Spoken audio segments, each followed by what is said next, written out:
Gave that to me. Gave that to the coach. So I was like, yeah, I'll take it. Let's get it.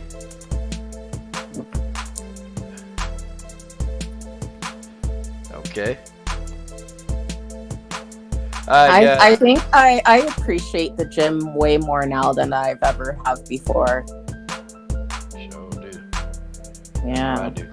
I'm like, yeah. Oh, go ahead. Oh, go ahead. Go ahead. I'm sorry. I'm like 10 times more motivated now to be at the gym because it's like one of those, like, you realize how much, you know, you had till it's gone. For real. Okay. Oh, we back. I can hear loud and clear. All right. Genesis Green, where you at? It's time to cook. We got to make this post-fight analysis video. Okay? We got to make it. And guys, we're gonna cook. Let me get him back in here. Genesis. Batty B. We're gonna make that post-fight analysis video. General Africa, shoot, you can get in on this too. No, that's not it. It's a pop-up window. Hold on. Ow. That darn cat mad at you. No, yeah, he keeps putting his arm on me. Yeah. And then he does that little clawing thing. Yeah, like cat. Oh, okay, Batty, but you already here. Okay. I'm here, but I wonder if they hear everything now? Yeah, they do. Or oh, we straight now. I had to go in and go back out. That's what it was. Okay. Y'all should be able to hear. Y'all can't. I don't know what's wrong with y'all. Okay, yep. XA Gucci said it sound a whole lot better. Let's cut this music out. We finna cook. Oh, well, no. I got to play the music so I can do the post-fight analysis video. Boy, we finna cook. Genesis Green, get on in here. I done sent you a link, Genesis. The videos, boy, when Genesis be on here, you get a little raw, but that's okay. okay, Tristan says he can hear us, so that's good. Yeah, Tristan McCrae, what it do? Robert Henry. Now when you do it, we're gonna be able to hear it, okay? How you gonna explain this coming? Okay. And shout out to Robert Henry, man, for being an OG, man. Tanisha Tennant, we finna get Tanisha Tennant a logo, y'all. I got some business. Okay, alright. Y'all ready? Y'all ready to do this post-fight analysis video? Yep. Okay. Yes. Alright. Okay. Start it over. Here we go. Watch this, y'all. Well, y'all finna hear it. Alright, LDWMMA CG boy Coach Sheldon Harrison. You're live. Whoa, hold on. See my microphone on my recording app.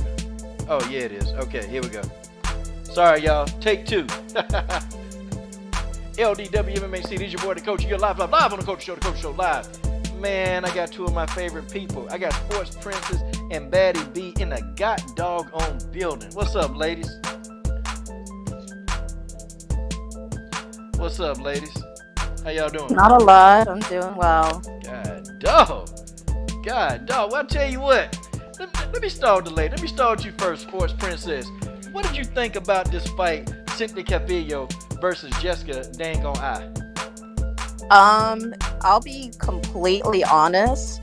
I didn't expect it to go the way that it did, but I'm pretty happy that it did. I'll be honest, I didn't really know who was going to win this fight. You know, like, at first I was kind of like, I cannot stand either one of them because I'm not a fan of both. But after Jessica I missed weight and then, like, just going back to her running her mouth about Sajara Eubanks missing weight, I was just like, you know what? I hope Cynthia Calvillo whoops her ass. And man, was it the best thing to watch.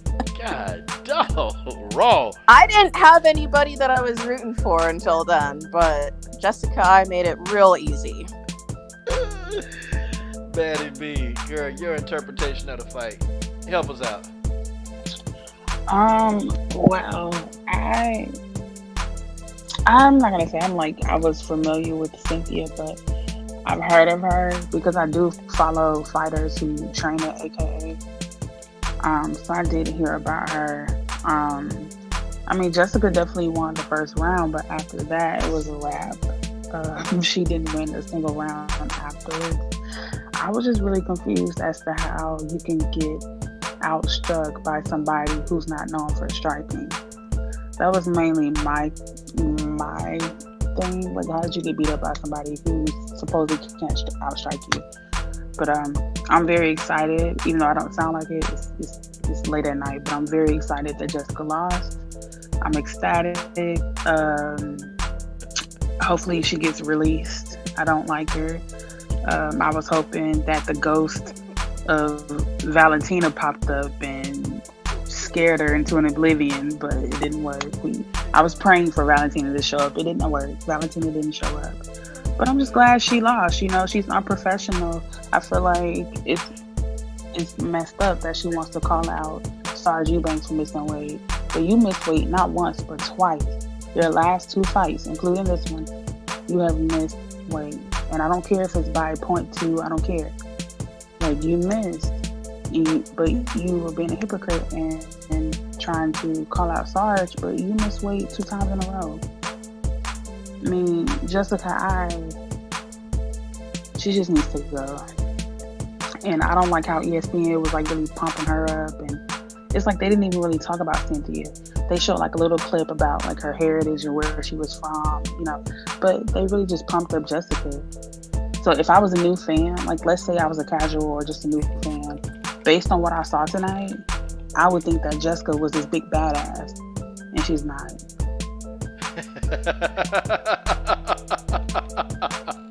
The other thing that bothered me too was I don't know if it was yesterday or the day before when she was being interviewed. She made like all these excuses about the weight. She's like, I don't know how I missed weight. I mean, we did everything right and blah blah blah blah blah. And I'm like, you couldn't have done anything right.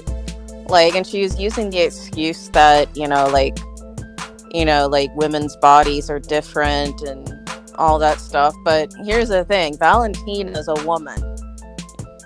When she has never, ever, ever missed weight.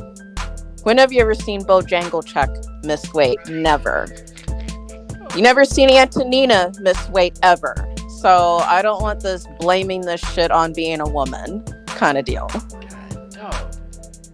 Jessica. Woo, Jessica, I'm finna, boy, Jessica. Ooh. Women's bodies are made to have babies, so you just don't know. Like, she said that. I'm like, what? Oh, Jessica, I've been waiting for this. I've been waiting for this all week long. And now, all you Jessica fans, all you goofy, you simps, I got a exposing simps video coming out, and I'm gonna be on y'all neck. You better delete your comments now, you simps, okay? Because I'm digging for y'all. You see this? Jessica she thought she was all big and bad, just running around here thinking that, ooh, I'm Jessica, I'm the S. Well, you're not, Jessica. You're not, okay? Hey. She said she eats right, too. She's like, I'm a nutrition freak. I always eat the right things. Oh, yeah. I'm like, okay. Well, you know what? Too bad. She's a nutrition freak. And, yeah. Well, she got the freak bit out of her. She got that freak bit out of her. She got beat up. You got beat. How you gonna have somebody move up in weight, okay, smaller than you, and come in there and just whoop your ass like she did around that octagon? Jessica, you gotta be ashamed of yourself. But see, Jessica, now this is karma. So you need to be ashamed of the past, Jessica. That's right. The stuff you said about Derek Lewis, okay? All the trolling that you did of other athletes, Jessica. Now, Jessica, you shut up. And you had that stupid look on your face like you wanted to fight. That's right. And for those of y'all that hate this video, I told y'all I'm not a journalist. What don't you people understand? I'm not a journalist. I'm a fan. And as a fan, I got to do my just due. And I got to get on that helmet. I got to stay on that helmet. Because if I don't stay on that helmet, then God dog it, Jessica gonna think she can get comfortable around here. Well, she ain't. She ain't, Jessica. And you look at the screen, Jessica. You look at the screen. Because all week long, Jessica, it's gonna be me and it's gonna be you listening to what I'm gonna say. And that's just what it is. And don't think Jessica, they don't look at this. They do. Okay? If Megan Anderson brought her raunchy ass around here, trust me, believe me, I know she done been around. She'll see this video because she a narcissist like that. Okay, she'll Google herself. Of course she will. She'll see it. And Jessica, boy, you keep your mouth shut. And all you simps. And what's that do? Skinny jeans, yeah. Skinny jeans. I thought Jessica was gonna win skinny jeans. Hey, let me give you a little bit of advice, Mr. Skinny Jeans. How about this? Why don't you put on a pair of pants that fit? How about that? Put on some pants that fit, Skinny Jeans, because your girl lost. And I told you she was gonna lose. I said Jessica might win, but I said Cynthia gonna take this. I'm pulling for Cynthia. And that's what I said. Oh God. I'm gonna have fun with this. I'm gonna have fun. I'm gonna have so much fun with this week. But y'all stay tuned. Y'all thought what I did to Kobe Covington was bad? Oh, you wait till what I do to Jessica. Starting tomorrow. Tomorrow. Jessica I Marathon starts tomorrow. And anybody want a piece of it? Anybody want a piece of this? You let me know. If any of y'all want a piece of the Jessica I Marathon start next week, let me know. Because I got this. I got to do this. Any more closing thoughts, ladies, before we cut this video off? Nope, can't stand Jessica. I release her. God, dog. Okay, Sports Princess, your closing thoughts on Jessica I. Well, here's what I'm gonna say. I was gonna make a video about Jessica I, about her missing weight again. I just hadn't gotten around to it. But basically what I was gonna say was, Jessica I needs to shut the fuck up. God, dog. She talked way too much. She talks way too much. Instead of running her mouth and making a bunch of dumbass excuses like, I eat right, I don't know what happened, and blah, blah, blah, blah, blah. I'm a woman and my body's different and everything. Instead of running your mouth, I probably would have appreciated her more if she just owned up to it and said, you know what, I messed up. I didn't do it right. Then I probably would have been a little bit more, but still, she ran her mouth, complained, and this and that, and is getting all pissed off at everybody for giving her backlash. Well, you had it coming. You ran your mouth about Sarge Eubanks missing weight and all that stuff, and it backfired on you. So that's on you. Like, don't go at people for talking shit to you when you're the one that messed up yourself. So, Jessica I, that is on you. You're the one that messed up. You criticized other people. Take your own advice, for example. I'm done. Yeah, Jessica. Oh, I guess we should break down the fight. Round 1, Cynthia chose to stand. She jabbed. Round 2, Cynthia jabbed a little bit, punched Jessica upside the head, took Jessica down, owned the rest of the fight. Round 3, Cynthia cracked Jessica upside the head a couple times. Jessica hit Cynthia with a couple of 1-2s. Cynthia got the fight to the ground, dominated. Round 4, couple of jabs from Cynthia, overhand right by Cynthia, took the fight to the ground. Round 5, Cynthia Calvillo just came in and just outboxed Jessica I, and then took the fight to the ground again. Cynthia Calvillo, 4 rounds to 1. Complete domination. Guys, this is your boy Coach Sheldon Harrison. I'm done. What are y'all waiting on? We not journalists over here. We fans. Alright, y'all. Boy, that was so much fun. And I'm going to have fun all week, y'all. I'm going to have fun all week long. Okay? And anybody want to join in on the fun, you're welcome to join in. Okay, now let's do a real post-fight show. Let's get this going, okay? Alright, so the fight that surprised you the most. I'm going to start with you first, Batty B. The fight that really shocked you the most. The fight that really shocked me the most tonight. Yeah, the fight that you just like, oh man, ooh. I will say that knockout. Was it a knockout on the prelims? Let me go back. It was several knockouts on the prelims. It was several knockouts. It was one that was kind of Tyson Nam or Nam rather Tyson Nam. I was impressed by Tyson. I think he was actually one of the first ones that went up.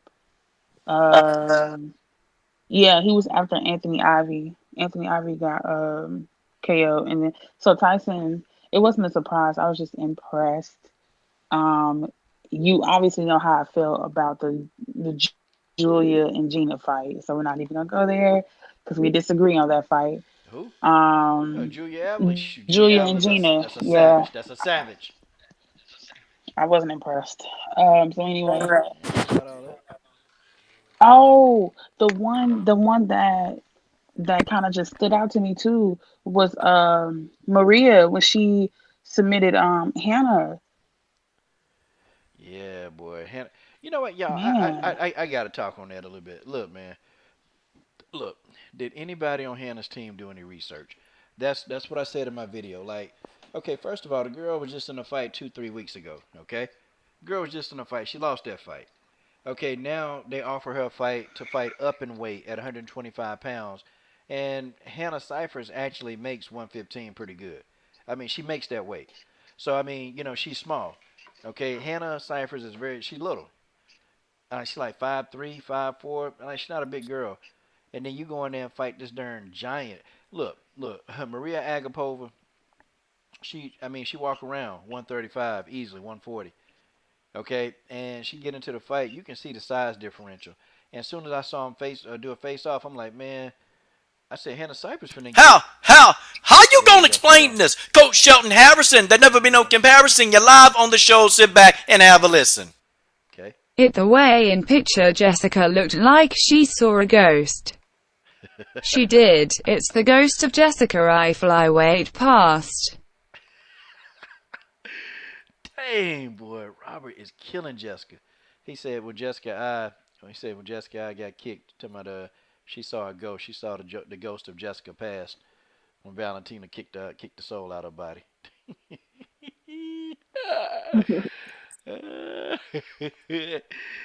He's staying What on was that. her team thinking? Like Hannah Yeah. Cypher's team. What were they thinking? Like What were they doing? Like, didn't nobody I research know, this like girl?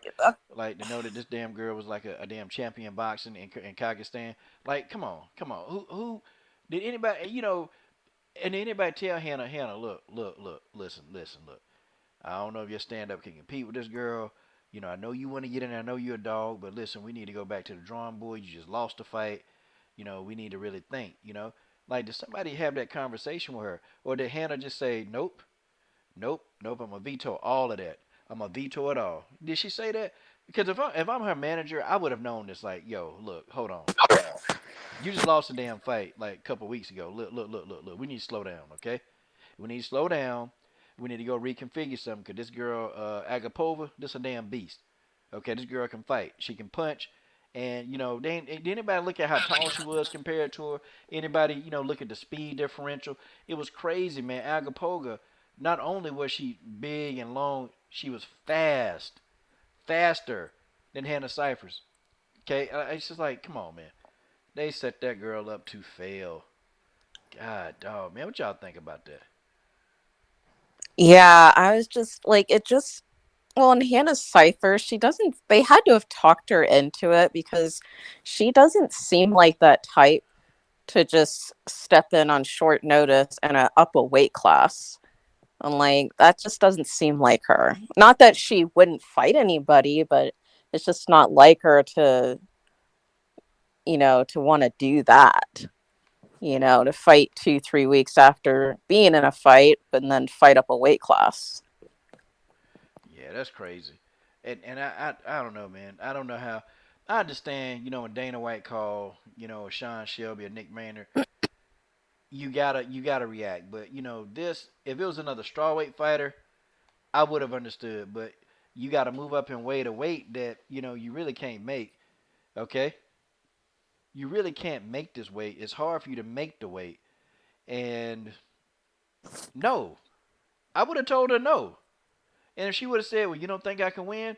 I ain't saying you can't win, but I'm saying this is risky. And it seems like to me they're setting you up so you can be a stepping stone for this girl to get her name out there. Okay, that's just me. And if she get in there and she beat you up enough, she gonna be known. Okay, I don't think we need that kind of action right now. I'd have been like, nope. And if they put you on the shelf for 6 months, let them. Cause then you get more time to go train and get your skill set together. I feel like Hannah Cypher's been taking too many short notice fights. Taking a lot of them. The fight she took with Angela Hill was a short notice fight. Okay, the fight she took with Mackenzie Dern was a short notice fight. Like, when in the hell do you get to have a camp? When do you get to have a real camp? See, somebody with some sense, man. I understand you got to take some short notice fights. You have to take them. Okay, but every fight that you take shouldn't be a damn short notice fight. Okay, like nah. Somebody need to be like, nope, no. Sit your ass down. Okay, let's do some work. So that's She how I feel. just signed a new fight deal for a 4 fight deal. Who? Cyphers? Yeah, yeah. I mean, they must like her. I mean, she fights. She fights. It's a crowd pleasing style. It's very crowd pleasing, and people they're gonna watch. But this Hmm. fight, she was completely overmatched. I mean, she was annihilated. The fight was over, and Hannah just kind of gave up. Like, what you gonna do? You gonna take 3 rounds of that? Somebody who can punch you from a distance, hit you, then they get on the inside, they can outmuscle you because they bigger than you, and then when the person take you to the ground, you lock down. Like, come on, man. Who's gonna stand in there and just take that? She tapped out, which I'm kind of glad she ain't try to tough it out. Okay. Hey, XA Gucci said, "Do you think she took the quick turnaround fight because she need the money?" Okay, what y'all think about that?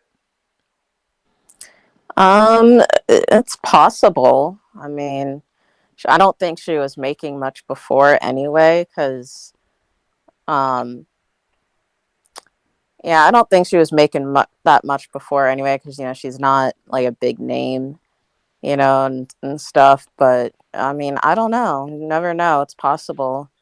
Well, he said they gave another deal, and see, it might. You know what? I'm gonna tell you, and it probably could be a situation where they told her, "Hey, if you take this fight, we'll renegotiate your contract. We'll give you more fights." They may have done something like that for her. I mean, only time will tell. But this seemed like to be just a risky fight. You go in and take damage. You got another loss on your record. I mean, now what?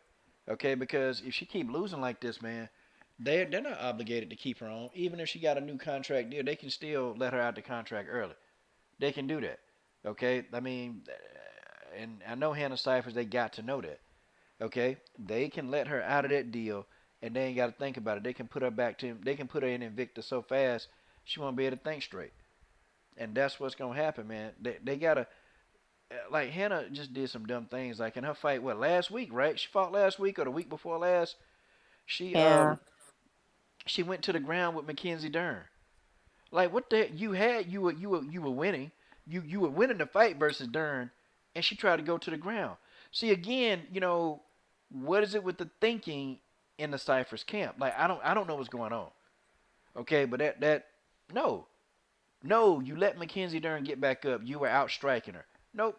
She went to the ground with her and got submitted. What the hell? Gotta be crazy, man. They crazy. Just crazy. Oh, and Robert Henry. Hey man, yesterday, man, you went in yesterday, and man, when I logged off the stream, I had just noticed yesterday that you actually, you gave another like a PayPal chat. Okay, but it was like when the stream went off, man. So shout out to Robert Henry, man. And shout out to my man Combo Breaker 99 over there too. Batty B, what's going on? She hasn't been on for a while now. God dog, Batty B. Hey, told you about you got that George Page internet service. Told you better cancel that darn George Page internet service and get you some real internet, girl. Okay, alright. Hey, what you think about Julia Avila and Gina Mazzani? Then I'm asking you about some of these dudes. That boy that got knocked out, got his head knocked out. Um, well, I wasn't expecting a quick finish, but I don't know. I'm not complete. I mean, I'm not surprised that Gina Manzani lost, but I was surprised that it happened so quickly. Um, I don't know what's going on with Gina Manzani. It just, I'm not. She needs to just. She has a lot to work on, and I like her and all, but I just think she's just honestly just not good right now, and I don't know. I don't know what's going on with her camp and her team and what they're doing with her. with her skill set and everything, but it just isn't. It's just not up to par right now. Like she doesn't look like a UFC fighter. She looks like somebody that should be in Invicta, and I don't mean that in a disrespectful way. That's just what my observation and what I see. Just the way that she's fighting right now and everything. She seems more like a fighter that should be in Invicta. Mm. But the other girl, is it Julia Avila? Yeah, I'm not too familiar with her. I haven't really but yeah, I mean, she looks like a savage. Like I said, I don't know too much about her. She looked like a savage to be able to put her out like that in 21 seconds. Um, but yeah, I don't know. Like I need to see more, like I don't jump on the train right away. Like I want to see I want to see her challenged. Um, I don't think Gina Manzani was a good example of, a challenge to her to really be impressed. So, Yeah, man, man. I it's almost like Gina got hit with the first punch that she threw, and it was like that after that one punch hit her, she was just done. She was done. Like she couldn't recover. Um, and she was trying to go for a takedown, and that didn't work. So it's like I don't know, man. I don't know what the solution is. I just know that mentally she's not there in the fight. Like she's there in body and she trying, but it's like she hit Julia Avila with like a really good hook. Hit her with a hook and it was flush, and she ain't followed back up because it got Julia attention, but Julia just I don't know, man. Julia turned into a hell, Satan's hell, and man, she just went in, and I'm talking about she unloaded, like she showed no mercy. It's like Julia almost like took that personal. She got hit, and then she just beat her like they was in the street. Okay, yeah. she beat she beat dang it, she beat Gina Mazzani like they was in the street. Yeah. I'm talking about beat her down. She's got to be careful though, like I mean, if that's how she is, but like she's got to be careful with that because that's not going to work against every fighter. Like Gina Manzani, she clearly wasn't there and just started backing up, but Julia Avila, she can't handle, if it frustrates her that much getting hit, she's going to have a lot of trouble when she fights a fighter like, well, Valentina.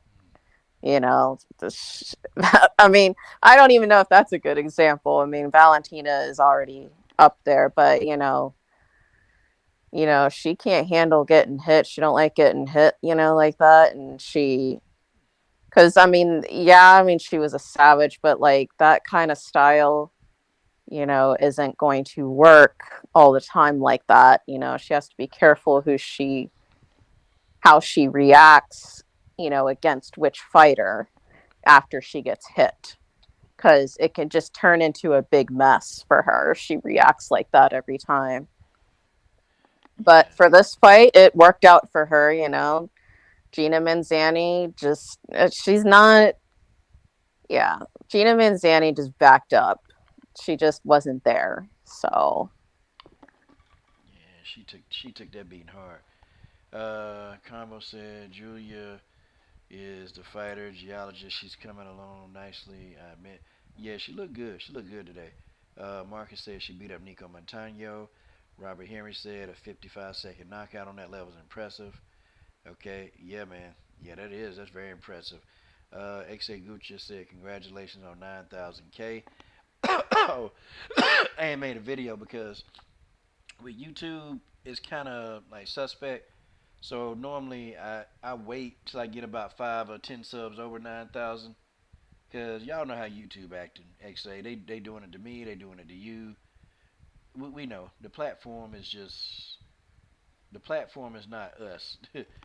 Okay, and I know they taking our subs and doing all kind of stuff. So it is what it is.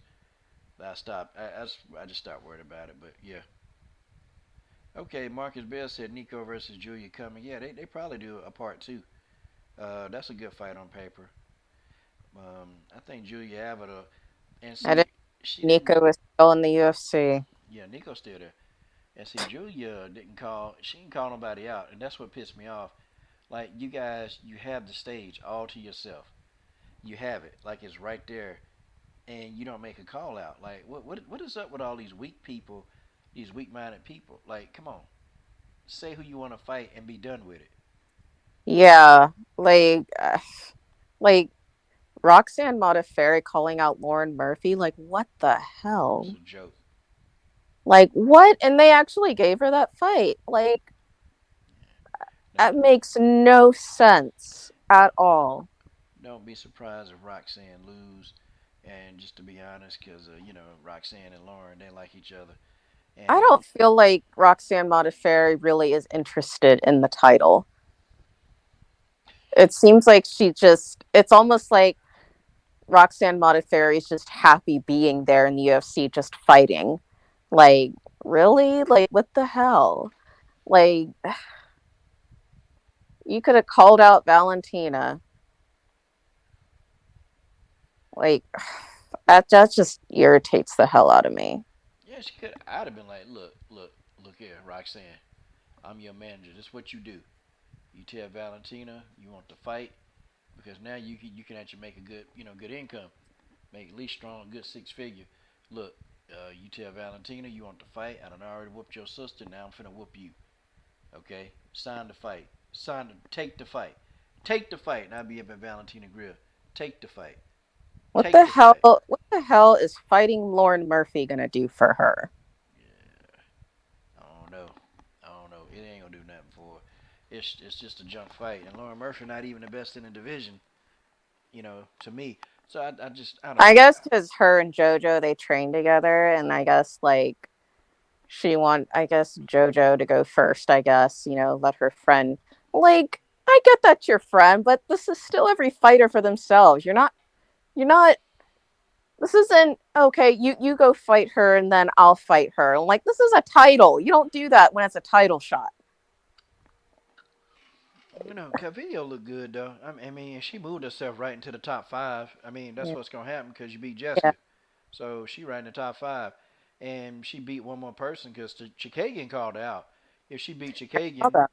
we'll see Valentina versus Cynthia,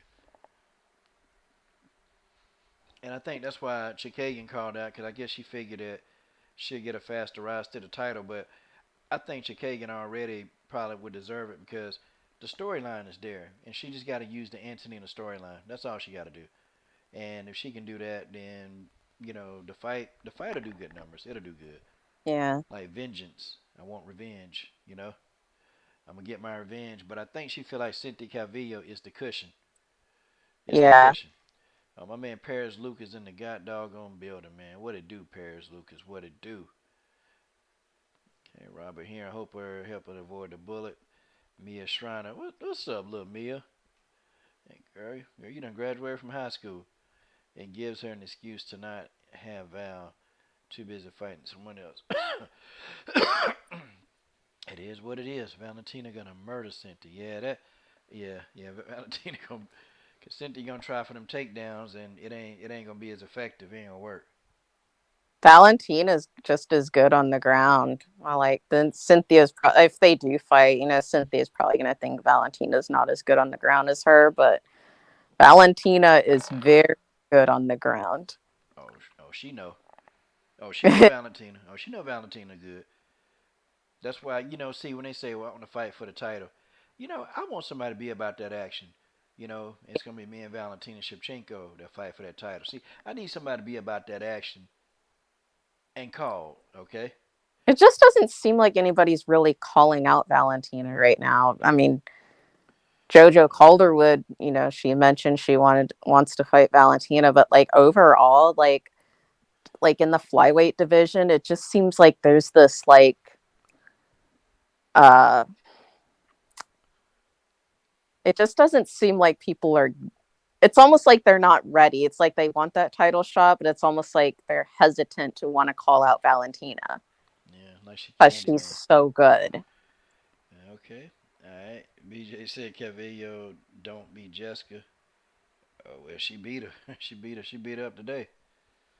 Calvillo beat the wheels off Jessica, man. I I was I that's this fight kind of surprised me a little bit though too with Jessica and Cynthia because I didn't expect Cynthia Caviglia to be that good on the feet with Jessica. Like it was like, was Jessica just doing terrible on the feet, or did Cynthia improve? It was like, I was just like, what is going on here? Like, you know, Jessica is the striker. Cynthia is not known for her striking. It was just like, and she is lighting her up on the feet. So it's just like, I was a little bit like, what is going on? I mean, it was good. It was nice to see Cynthia lighting her up on the feet. I just wasn't expecting that. Yeah. Ooh, BJ. Valentina has the crucifix position. Other than that, she's not that fluid. And she almost got subbed by Pina. No, she didn't. Pina, I'm going to tell you what happened in the Pina fight. Okay, I'm going to break that fight down. So, Juliana Pena wasn't fishing for a submission. She wasn't trying to. Juliana Pena was trying to maul Valentina. She was trying to. And Valentina, actually, Juliana was kneeing Valentina. And Valentina, what she did was she timed Juliana's knees. Timed it. And then when Juliana lifted her knee, Valentina tripped her, took her to the ground. Okay, Juliana Pena thought that she had Valentina on her back. Valentina armbar. Juliana was trying to go for ground and pound. She was trying to go for damage. I remember that fight vividly because I was happy. Um, and then Valentina turned Juliana down with a belly down armbar, and Juliana couldn't get out of it. Juliana was trying to maul and put pressure on it. And, I even made a series of videos saying that putting pressure on Valentina Shevchenko, it doesn't really work because Valentina is very good because she can take a big person and she can use their body weight and she can roll them over. Okay, and it's a technique, man. It's a law of physics where you take a person that's coming at you and then you can manipulate their body weight and then you end up on top. I mean, just look at all the people that's tried to rush Valentina. I'm talking about the ones that legit coming in thinking they're gonna do it and then Valentina take them down. Okay, like just really look at some of her positions, man. Like Valentina can do a Tanahashi trip. And I don't know if you understand what that is. I mean, yeah, I'm pretty. You might. Valentina's very good with the Tanahashi. Okay, she real good with that. And if you ever watch her, how she do it, it's a thing. It's an artwork of beauty. Valentina know how to do a hip roll toss. And then when she started invoking the judo, when she started putting the judo into it, and then she started taking these women and lifting them up and tripping them and belly to belly them, like all of this stuff, man. She begins to move, and now when she's on the ground, her transition times are very, very good. She's got very good transition times when she's on the ground, especially going from an omoplata, and then she want to come back around, and then if she want to transition back to, even the person's back. I mean, Valentina is very, very smooth, and she can get anybody to the ground like that. They was talking all that noise.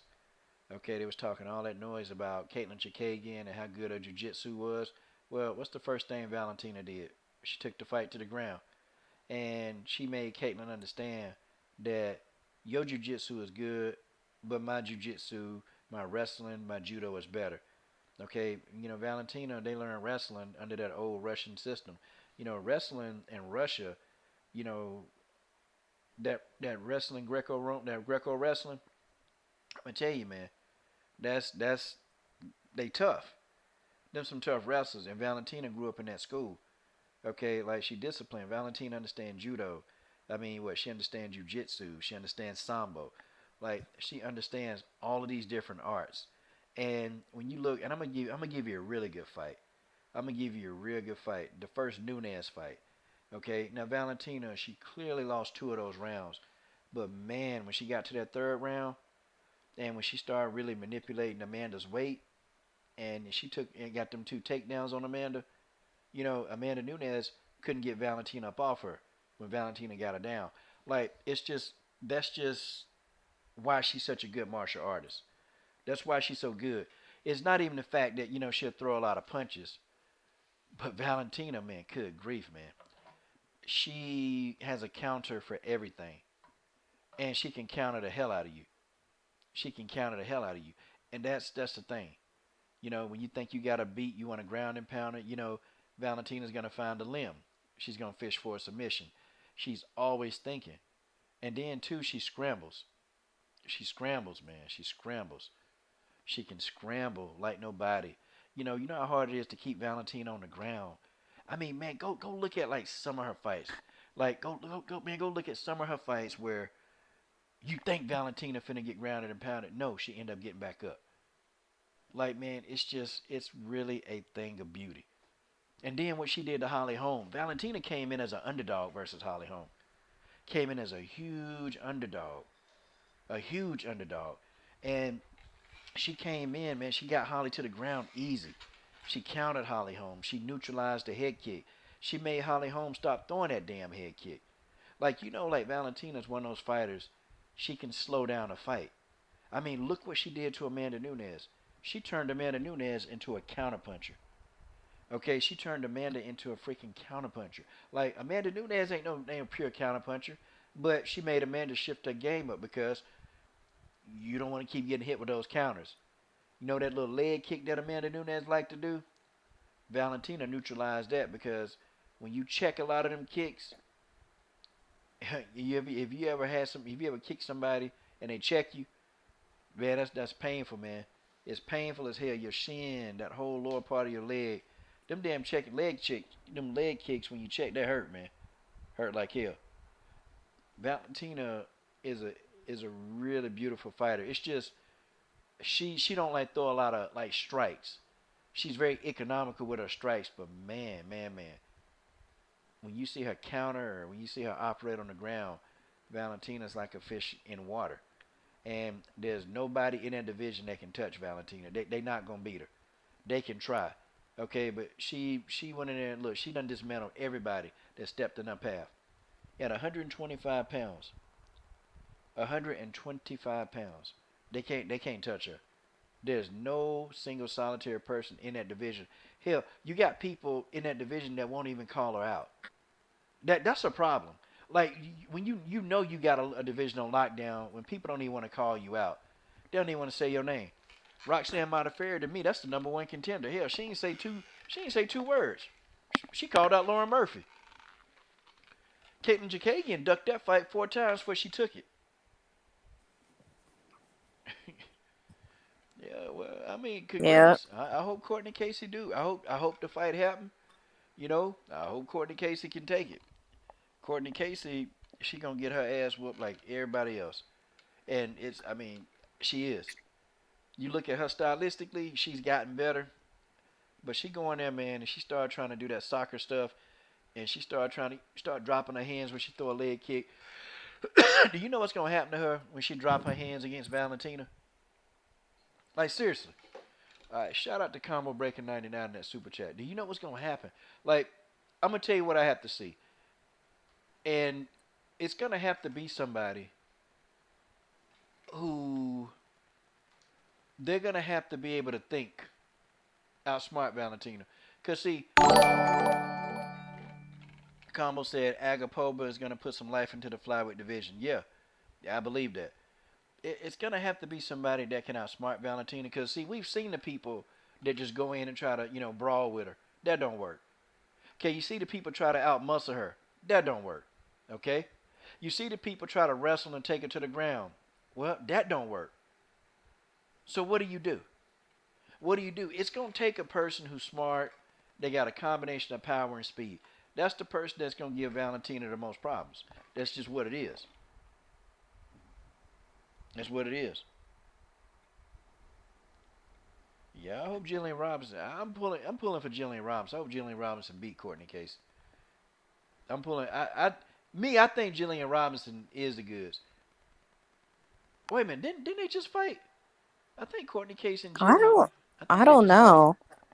Because I think I made a post-fight video saying that Jillian was doing good on her feet. I think they just fought. I think Courtney and Jillian, or are they gonna fight soon? I think. I don't know. I can't remember. Yeah, I don't know. Yeah, I think they're gonna fight soon. Um, okay, Black Heavyweight said, has Valentina ever fought Rose? No, they trained together though. Okay, Yeah, I don't know about that. who did Jillian just fight? Jillian Robinson I never don't. fight. I know she just fought, but I don't know who it was. I can't remember. Made a post-fight video about it. I remember that. Was it Macy Barber or was it after that? Was it Jillian? No, Macy Barber been injured. Oh, that's right. Yeah, it wasn't Macy Barber. Hold on. Let me look at Sheer Dog here. That's what Sheer Dog for. We all look at Sheer Dog. Let me see who she just fought. Okay, they fight next weekend. Okay, she had a fight with Talia Santos. That got canceled. Okay, maybe she didn't fight. Maybe she ain't had a fight How? yet. How you gonna explain this? Coach Shelton Harrison, there never be no comparison. You're live on the show. Sit back and have a listen. Valentina like a mama with a belt and she's dating the rest of the flyweights to say her name. Come on, say her name. What did it say? He said Valentina waiting on the rest of the flyweight division to say her name. Come on, say her name. They ain't gonna say it. Courtney Casey got, she got some kahunas to say it. They ain't gonna say it. Yeah, she lost Jillian Robinson last fight. She did. She lost to Macy Barber. That's the last time she was in there. Macy Barber. Yeah, you know what? She was actually beating. She was standing pretty good with Macy Barber. But then Macy Barber hit her with a one-hitter quitter, man. Macy hit her with a one-hitter quitter. Macy Barber got some serious power. She might not be very technical, but man, Macy Barber hit you flush, you gonna fall. Okay, yeah. Well, I be pulling for Jillian. Felicia Spencer could lose a little bit of that feminine fat and drop down to 125. Nah, she ain't gonna. No, She's too she's big. too big. Yeah, her bone structure, it's not gonna work. Like she actually, she's physically a big woman. And she walk around at like 160 something. She's physically a big woman. She can't help it. And her trying to get to 125, man, she'll lose her face. She'll lose her neck. Her breast will fall to the ground. Man, ooh man. Mark is getting on BJ, man. God, dog. Hey, man. I Jillian, kind of wanted to get on him too a little bit when you're talking about Valentina's ground game, other than the crucifix. She's not that fluid. Like, what the hell? Like, what are you bringing up Juliana Pena for? We haven't seen her since she fought Valentina. The only time we saw her is when she stepped in to fight Nico Montano, but since then, we haven't really seen her.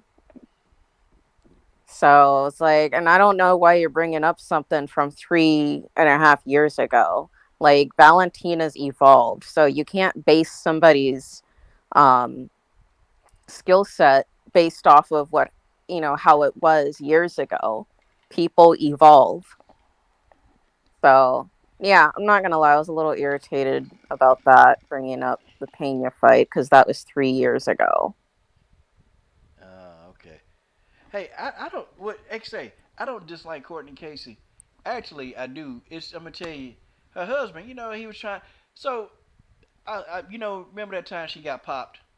And I made a video just reporting what everybody else reported.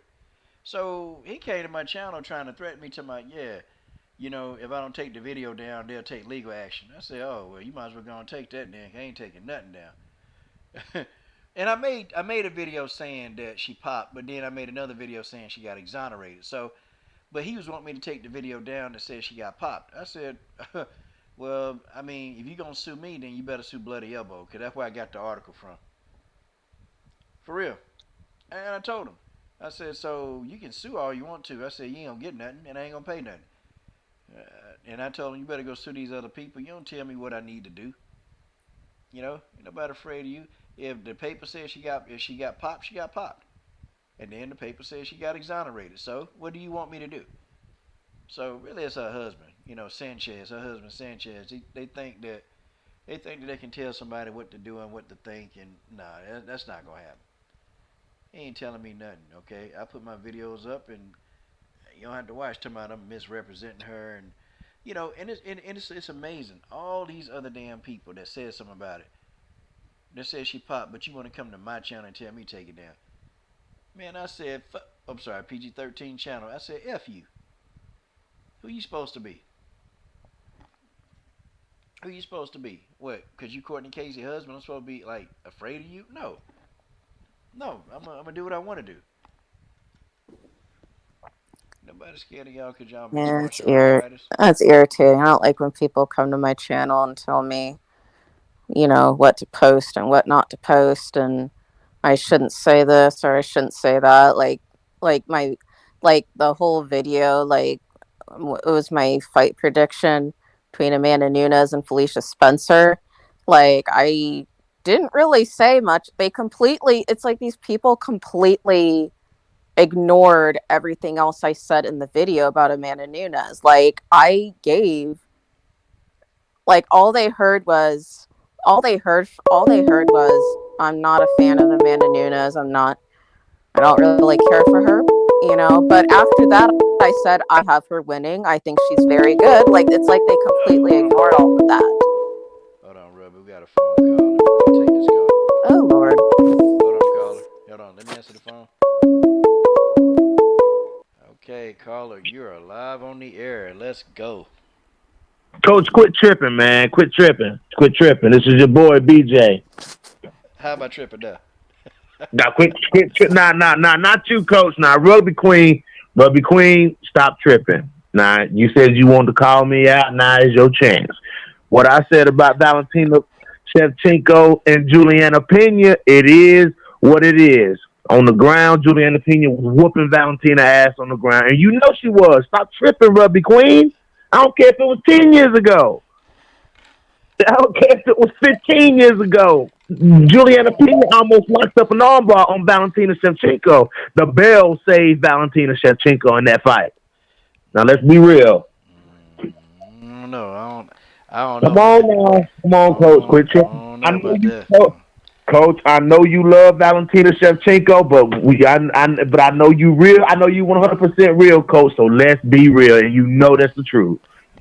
You know that's the truth. Ooh, I don't know about that one, man. I don't know about that one. It look like Valentina armbar submitted Juliana Pena. Beat at her own game. Coach, you know I'm on here trolling, man. You know I'm on here trolling. But back to the comment that I want to. For one, Coach, I need to tell your boy in the comment, Paris Lucas, stay in your lane. Oh, and I'm not. Oh man, go ahead, man, cook, man. But Coach, I do want to say something to you though, man. You know I like to troll you. Yes, sir. But I don't really see that fluid of a ground game from Valentina. I mean, I don't know if it's not is that I'm not paying attention to Valentina Shevchenko, but I don't see like a fluid ground game from her. Like I see that Valentina likes to hold girls down in that side control position. Either she's in half guard or in side control, but she ain't really like fishing on the ground like that. Like she's not moving like a fish on the ground.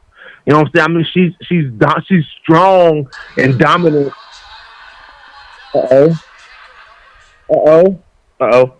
She's strong in those positions, and she holds people down like she held Chukagian down. But I'm not seeing like a fish on the ground. She beat the hell out of Chukagian. She took Chukagian down. She did. She beat, man.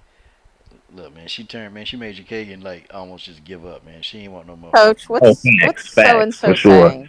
Hold on, Coach, right quick. Paris Lucas. So I don't know. Dude, I have no idea what the conversation don't accuse me of drinking, bro. I don't drink, homie. Okay, so once again, Paris Lucas, stay in your lane. Okay, go ahead, Coach. What was you saying? Man, I went by here. Y'all two debate. God damn. I mean, who is this faceless person in your comments, man? I mean, who is this? But go ahead. Apparently, look, he cool. You know, I chat with him sometimes. Nah, he pretty cool, man. Okay, He okay. just he just like he have a different opinion. Yeah, you know him and I, we done had some debates, man. He good people, man. That's my Oh, dude. okay, then. If He you gonna give troll him the you. sample tool. He definitely gonna troll. Hey, he gonna come at you though. If you Okay. disagree, he coming. He coming, man. You just gotta clap back, man. We all people, man. We get in here and we argue about this stuff. It's fun, man. I like arguing about it. I'm getting my own medicine. But go ahead, Coach. What was you getting ready to say, though? I mean, I don't know, man. Okay, see, when she took down Caitlin Chikagian, man, I thought it was smooth, man. I thought her inside trip was good, man. And she took the fight directly to the ground because people were saying she couldn't beat Chikagian on the ground, and she took it to the ground. I mean, she took the damn fight to the How? ground. How you Uh-oh. gonna Come explain Robert this? Henry. Coach What up, Shelton DJ? Harrison, there Here never you be come. no comparison. You're live on the show. Sit back and have a listen. Uh-oh. BJ, brother, Valentina isn't to be F with, on the feet, or on the ground. 3 years ago or now. He said, look, Valentina is nothing to be effing with on the feet or the ground, even 3 years from now. Who said that? Hey, my man Robert Henry.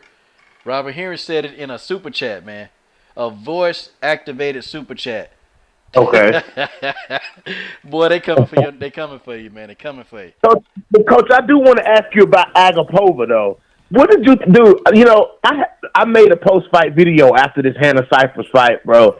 And I don't blame Hannah Cyphers because Hannah Cyphers has that bulldog mentality. She'll fight whoever, wherever. But, dude, there's got to be some issues behind Hannah Cyphers as far as, like, her team or something because looking at Agapova and looking at Hannah Cyphers, somebody should have told Hannah Cyphers, this may not be a fight you want to take. Well, you gotta talk about that. You may have already talked about that, but I need to hear what you got to say about that, man. Yeah, I did. Hey, I'm gonna talk about it. Hey, real quick, boy, Miss Boxing, the liquor spot, girl. You know I want to see. You know if I want to see if that thing could go 17 times. You know, listen. I've been thinking about that. I've been dreaming about that 17 times. And you know what? You might have to give me like a little personal message, okay? That's what you might have to do, liquor spot. You got to give me a personal message, and you know, you let me see and let me do the counting, okay? I'll do the counting. You just do what I told you to do. Shout out to the liquor spot, man. Y'all check them out every Saturday at 5 o'clock, and they talk on the liquor spot. Tell you, it's grown men conversation over there. Grown men and women conversation over there. Shout Is out that to a my... YouTube channel? Oh yeah, it's grown. Yeah, they got a YouTube channel, Grown Men and Women Conversation. And Okay. shout out to my girl, Wildest Moments. My girl, what's up, Wildest Moments? What, baby, Oh, baby, Lord. what it do? Oh, boy. Well, I love me some Wildest Moments. That's my girl. Okay, yeah, man. With Hannah Cyphers, man, somebody didn't research. Okay, somebody didn't do their research. Not only did they Yeah. not research, first they let her get in there with a girl that's big. Okay, too big. You can look at the two side by side. The differential. Hannah Cyphers makes 115. She does it comfortably. Okay, and she don't even look like she made the whole 125 pounds. I mean, what she had to do? Eat a little bit. It said 125 pounds, Coach, but she looked exactly the same way she looked a couple of weeks ago against Mackenzie Dern. I mean, there's no difference in Hannah Cyphers at 115 and 125. She should never take a fight at 125 ever again because Hannah Cyphers is really like an atom weight. Coach lost you. Hold on. Oh, I'm still there. I'm still here. Okay. Yeah, I'm just. See, you can't hear him, and I still ain't figured out how to get everybody to hear each other when he's on the. I still ain't figured it out yet. I'm gonna figure it out one day. Add me in on the chat, Coach. You still got my email. Okay. Yeah. There ain't no problem. Yeah, let's do that. Okay, man. All right, man. Okay. All right. So what I'm gonna do so we can all hear, I'm gonna bring him into the chat. Yeah, we're gonna make it do what it do. Wildest Moment said, she said, stay safe. 125 is Val's kingdom. Okay. Yep. The 125 pounds. That's Valentina. Ain't nobody beating Valentina. It's not happening, y'all. It's not happening. Hey, Sports Princess, can you hear me? Yep, I can hear you. Okay. All right. So I'm gonna bring him in. Let me see. And we'll talk. Oh my goodness. This panel finna be good. He gonna troll. Yeah, looking spot. You know. Oh yeah, much appreciated. Ooh, girl. Yeah. Sitting there having daydreams about you now. All right, but I sent that out. So yeah, we'll go ahead and get that in for right now. Okay. All right. So all right, no filter. We sent that to you. Go ahead and pop on in. Make it do what it do. Okay. And while he's trying to get his link in there, okay, we will. Yeah, I think that's the right email. Yeah. Okay, I sent it. Yeah. So my whole thing with the whole Hannah Cyphers, like I said, I just a team. She shouldn't have fought Agapova, man. Shouldn't have fought her. And if you telling me that my strawweight got to move up 2 weeks from now to fight a flyweight, me as a manager, I'm gonna be like, nah. That's just me. I'm gonna be like, no. I just Yeah, man. What's up, man? I'm here. okay. Yeah, dude. I mean, Agapova, man. As soon as that fight was over, Coach, the first person I thought that I could just visualize Agapova in there with was either like Priscilla Cachoeira or Ariane Lipsky. Like those are the two people I was like, ooh, that's a good next fight for Agapova, man. But she blessed Hannah Cyphers with them hands tonight, man. Yeah, she did, man. Hannah quit it. She quit, man. She got beat up. Then she choked her out, man. To add insult to injury, just beat her up and then choked her. Oof, it was brutal. Yeah, she shouldn't have had her little ass in there. Nah, I bet. See, next time they gonna stop throwing her in there, man. Cause yeah, and then who's that? Somebody said that they gave a 4-fight contract deal. I mean, Yeah. I guess they like her. I don't know. I guess they like her. Man, I don't want to see her back for a while, man. She need to recover. She need to do something, man, cause she just took a beating, and I thought that she would try to get the fight to the ground, but I mean, hell. See, now this is what I don't get. Okay, you try to go to the ground against the jiu-jitsu master, but you don't go to the ground against the striking master. Like, what the hell going on? Yeah. What the hell going on? I don't know, man. Strange, man. Hannah Cyphers is a strange girl too. She's strange, and I don't think she got the best octagon IQ. I don't know. I don't know. Yeah. I don't think she's Yeah. smart in there, man. There's something wrong with her. Yeah, man. I don't understand that because I mean, she initiated the ground control, the ground fight with Mackenzie Dern, man, and then I guess you could say she was trying to take Agapova down when she initiated the clinch, but it, dude, she was. I mean, she was already battered and bruised at that point, dude. I don't know. I mean, she's from North Carolina. She's from my home state, man. But that was a bad move by Hannah Cyphers, man. Taking that fight of all fights that close to just getting beat up by Mackenzie Dern, bro. I mean, yeesh. Dang, man. That's messed up, man. But man, you check out the Robertson and Vittori fight, man. Cause they was at each other's throats, and man, Vittori went in there and beat that boy down, man. Oh yeah, dude. He beat him down. I Yeah, saw man. that too. I was like, man, how you gonna be trying to act all like about it, man? But then Vittori coming in just, but Vittori he wasn't playing around though, man. He wanted that finish. Yeah. Oh, for sure, Coach. So, Coach. So I ain't been able to talk to you, man. For a long Rugby time. Queen, and Coach. I want to hear what y'all got to say about this Calderwood and Valentina matchup. I gotta hear it, man. I saw I'm going with Valentina. Say what? I'm going with Valentina. Jojo Calderwood is too slow. Oh, she's slow. She real slow. Slow. She real slow. I mean, I don't see any kind of clear cut path to victory for Joanne Calderwood unless you know what I'm saying she can get some of them knees to the body off or man. I've been pondering over a path to victory for her, man. There's literally none.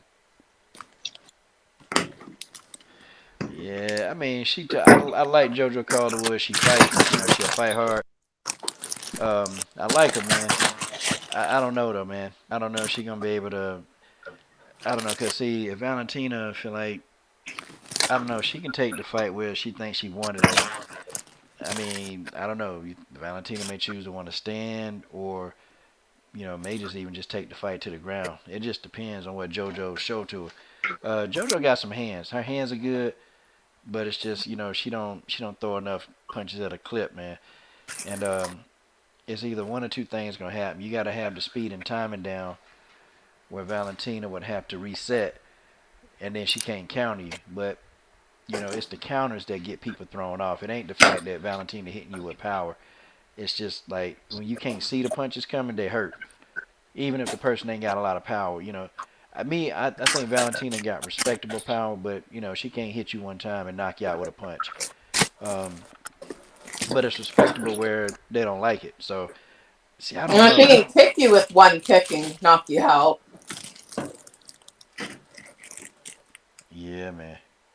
Yeah, she can kick you. I mean, but she's man. I don't know. I don't know. I see this bad going for JoJo.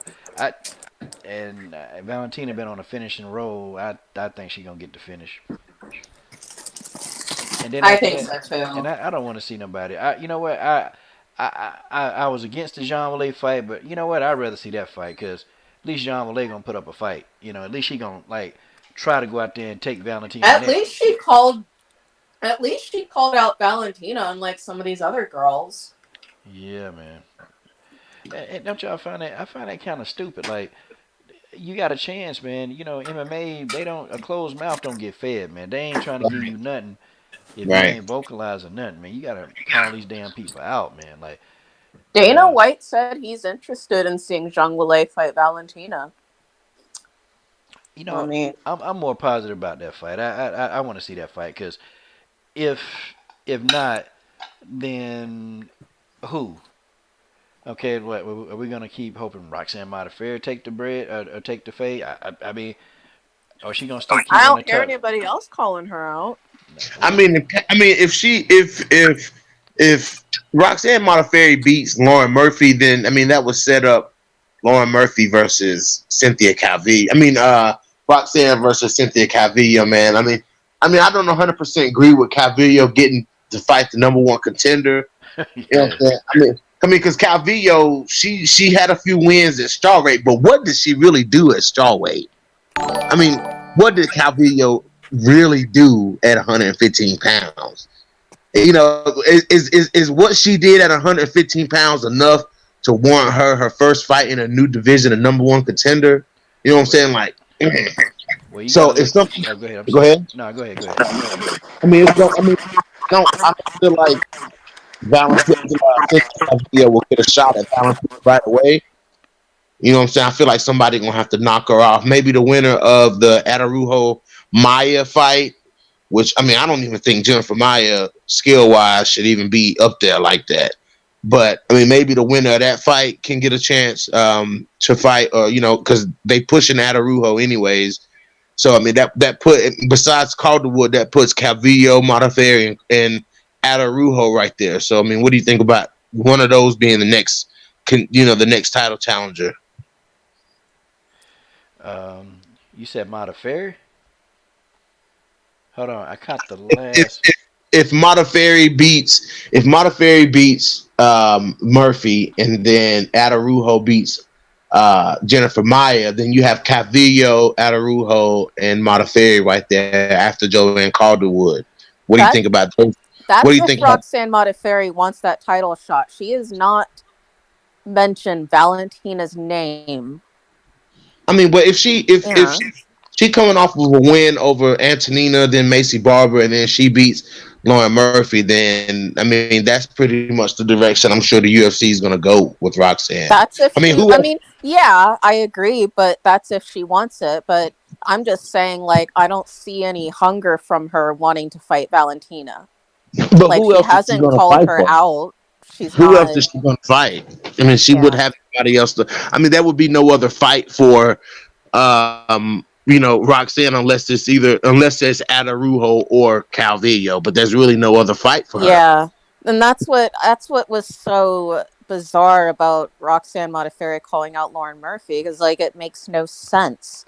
She should be she should be trying to go for that title. She should be trying to fight Valentina.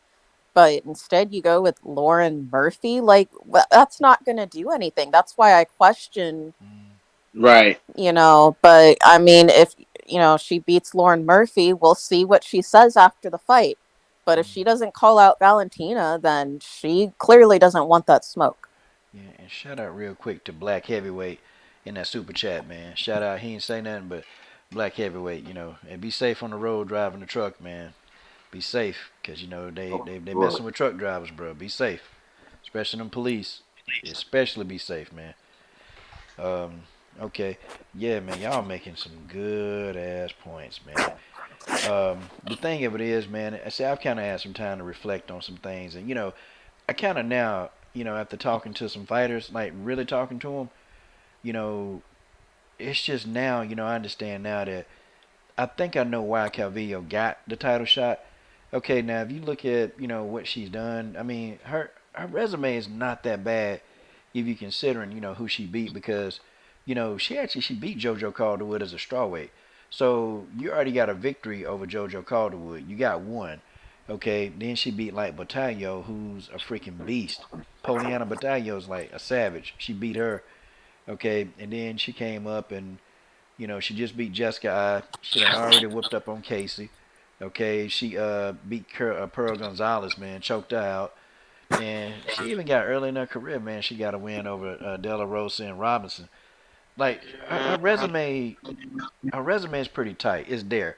So I could kind of see and two, think about it like financially. Like Cynthia Calvillo is popular. She's real popular. And so when you thinking about it like say you the UFC, okay, and it's a fight night, who do you want on your headliner? Okay, you want two people that's controversial. Okay, Jessica I and Cynthia Calvillo, they both controversial. So they're going to drum up the interest. And of course, Jessica didn't disappoint us with the controversy side. She talked her junk. Cynthia Calvillo, she kind of talked her a little bit of junk. And so the fight, they knew what was going on. Like the UFC did it, it was purely financial. Okay, if they wanted to just put two people in there, they could have picked anybody else to fight Jessica. But Cynthia Calvillo, really to me, was the best choice. Okay, because of her past history with a lot of these fighters, and because she already got wins over two of the fighters in the division now, it was a good Yeah. choice. It's a good choice, and it's a money thing. It's a money thing. I mean, they do everything now for money, man. It's just like the whole Jean Mollet thing, money. I mean, Jean Yeah. Mollet, she live in China. Hell, I mean, what sense would it make to not put her? Oh, okay, hold on. Oh, no filter MMA. B.J. Johnson in the super chat. Man, shoot, man. Y'all jokers, man. Y'all start putting y'all PayPal information up when y'all do streams, man. I can stop by y'all spot and start throwing money in y'all stuff, man. I I mean, mean, I always support, bro. yeah, man. But that's what y'all do, man. Next time you get your stream going, man, put your Cash App and PayPal in there. And rubber and sports, I try to give you something, and then you send it back to me. I'm like, God, dog. Well, I didn't know. I didn't know if I was supposed to keep it or not because we were just trying it out to see if it worked. Yeah, I mean, well, my feelings was We were hurt. just experimenting with seeing. So I My, thought you sent it just to see if it worked. I didn't know you no, sent it to me to actually give to me. yeah, man, my little feelings was hurt for about like an hour. I'm like, man, what she gonna want, man? I No, mean, I didn't know you were actually sending it to me to yeah, send it to me. yeah, That's man. why I sent it back. I thought we were just doing a test. Yeah, man, y'all start Coach, putting that. I've been watching Rubber Queen videos. I've been wanting to comment and troll her so bad, but I said, nah, I ain't even gonna do it, man. I've Man, been wanting, it'd be funny. I've been wanting to get you, Rubber Queen. I've been watching your videos with your little accent and stuff. I watch you, but I'm like, nah, I ain't gonna go in on Rubber Queen today. When she put them shades on, nah, man. I don't be want to. I'd be You like, know, well, I don't know if I agree with that, but then I don't want to catch that backlash, man. I don't really want to catch it, man. Not with them shades on. Rugby Queen to come and systematically break you down with words, and I ain't even trying to get in with that, man. Leave you Like be alone. like if you don't like the video, then like what that one day you said if you don't like the video, then I don't care. Don't leave a stupid. You told somebody shut the f up. That was funny. I said, oh man, savage, tore him up. I don't like trolls, man. Like I get so like the whole thing, like the whole like the Amanda Nunes Felicia Spencer pre-fight prediction. I said good things about Amanda Nunes. I said good things about her, and they're like, "Why don't you like Amanda?" I think that's a very stupid reason to not like her. I don't agree with that at all. And blah blah blah blah blah. And then they were going in on Cyborg and talking about. I was like, "What the hell?" Like, did you not watch the video? I gave Amanda Nunes her props and I acknowledged what a great fighter she was. I picked her to win. But all they heard was, I'm not a fan of Amanda Nunes. And that's all they went on. Man, I'm telling you, these online people, man, these fans online that comment on your videos, man. I mean, they can say some of the most off the wall. I'm just like, man, are you kidding me, man? Like, are you being like, where's your videos? That's what I was saying. Where your videos at, man? Yeah, like, I'm just like, where, like, some of them, they just say the most off the wall things. Well, they I'm don't just want you to like, hear how they what is sound. wrong with people? They don't want you to hear how they sound, man. Cause some of these dudes, I'm gonna be honest, man. Um, some of these dudes, man, you gotta understand, man. Where people they come online, man, and Yeah. everybody who dysfunctional, you can come online and you can be functional, and you can say what you want to say. You can say it, and then okay. So what's the chances of you saying what you want to say, and then somebody actually gonna find you? Like, see, you get that air of just discreetness, and then Right. you can Yeah. be discreet. So why would you call in? Because if some people are ashamed of like their grammar, like they can't speak well, or and this is no disrespect to people, because I really I work with a lot of autistic people. Some people they're not mentally there. They talk funny, and Right. so you ask them to come on live, they don't want to do it, man, because it really is something wrong with them, and they'll think they get Who laughed they at. be who they want to be behind a name on a YouTube channel. You know what I'm saying? Yeah, I mean, you know. and they don't understand. I mean, I'm biased. I'm not a journalist. I'm no journalist. I come on and I say I'm not a journalist. Okay, I'm a Right. fan. I'm a fan that make videos. I got my channel is small. I got a small channel. It's not a huge channel. It's not like the Luke Thomases. It ain't them, Right. because if I was unbiased, it probably would be. Okay, but I'm biased. I like coming on here just kicking it with the same 20 people. Okay, in my little live stream, you look. I don't care about having 100 people in the live stream. I care less about that. But if I got the same 20 people in that, man, I'm happy. That's all. I don't really care to have this mega channel. I don't want to do all that. I just want to come on here and talk some junk, make fun of some fighters. That's all I want to do. So this is not how you build a YouTube channel. Don't listen to Right. me, because it's not gonna work for you. Trust me. They seem on my channel. They seem to really like when I talk about Zhang Wei and Valentina, because both of those have over 1,000 views. Now that's good for me. Yeah, Man, me too. on my channel, man, it don't matter. Man, I can get on my channel and say, "Hey guys, the weather in North Carolina today is 78 degrees and sunny," and they'll get on my channel and tell me I'm lying, Coach. Well, hey man, hey, I mean, hey, you don't know, man. You can profit being a villain, man. You can profit being a villain. I'm telling you. I mean, I don't have a choice. That's the only role I can play. It's fun, man. I mean, it's fun. You like being a villain. It's fun. Shoot, man. Hey, I mean, you've been on YouTube long enough now. You can take it. Some people can't take it, man. Hey, I'm gonna be. I can be the heel, man. One thing that I admire about you that I do myself, man. Well, it's somebody else with that.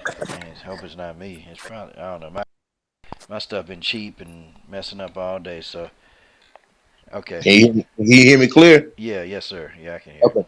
One thing, man. One thing, like I said, one thing that I admire about you, coach, that I'm the same way, dude. Is if it's my fighter, it's my fighter, bro. Because when Antonina got beat up by Chukagian, man, coach, I came in, I said, "What? I I was bet hurt. you, coach gonna ride with Antonina," and that's exactly what you did, man. I commend you on that because so many people, man, in this MMA world, they see that their fighter lose, and they abandon their fighter, bro. You know what I'm saying? That's not the way you do. That's not being a fan. If you see your fighter lose and then you jump ship, but I Yeah. came, I reported right here, man. As soon as Antonina lost, and coach still said I support La Pantera, man. To the end, I feel that. Yeah, I couldn't even make a post fight. Man, I couldn't even make a keys of victory, man. I don't be doing that, man. If it's a fight I'm really cool, nah, I ain't making no keys of victory. Yeah, y'all fighters figure out how to beat him your damn self. I ain't making no keys of victory. I Like, didn't even. I'll be honest. I didn't even want to look at Twitter when Antonina lost. I was so man. sad. But at least Antonina, look, she came out that next day. She put up a post and she talked to her fans, man. I gotta respect that, man. I Yeah, gotta respect. I ain't like the fact she lost, but I gotta respect it. I still Cyborg did ride the with same her. thing. She did the same thing. She lost. Cyborg was on Instagram the next day talking to fans. But man, Chukagian dominated her. Dude, I was not expecting that. Yeah, I was man. not. I was not expecting her. And, and I seen some things somewhere that was talking about Antonina, and they were like, I mean, if you really look at Antonina, and you look at the way Antonina built, you know what I'm saying? She really is built for Muay Thai and kickboxing. You know what I'm saying? Like some people like, just like even down to her anatomy and her frame is just not built for MMA. And I was like, you know what? That's an interesting Agree. thought. You know what I'm saying? Because when you look at Antonina, you know what I'm saying, she doesn't really look like a lot of different. I mean, her body doesn't look like a lot of MMA fighters. She does look like more like a Muay Thai kickboxer build. You know what I'm saying? Maybe this is not. Maybe MMA is not for Antonina, and that's the conclusion that I've come to. Maybe she didn't transition to MMA as well as Valentina did. Because something's I missing there. didn't. I don't know if this is true, Coach, but I thought Antonina wanted to transition to MMA because she wasn't getting as many fights with Muay Thai. Yeah, well, okay. So it was a lot of No, things. She had people ducking her, like outright ducking her in Muay Thai, and so you have to look at the opportunities too. In Muay Thai, it's not a lot of opportunities to have the big mega fights. It's not there. And also the Yeah, money in Muay Thai is there for the people that put on the fights, but for the fighters, the money's not there. Okay, so it's kind of one of those sports like the big mega fight in Muay Thai that could have happened was Jarena Jojo Bars versus Antonina. That was the mega fight, and that yeah, that fight never came to fruition and it was all of the above. Urena didn't want to go down in weight, and Antonina didn't want to go up in weight to give Urena this advantage. And some of the rumors were Urena could make the weight. Some of the other rumors that Antonina was afraid to go up in weight. So I mean, it was just a lot of like back and forth. So the fight couldn't get made. Okay, it couldn't get made like we wanted to see it. But after that, that's it. You got the promoters that make the money. So she knew that her opportunities in Muay Thai was like just limited. So she, had already been training MMA for a while. So it's not like she don't know MMA. She been training it. right, But right.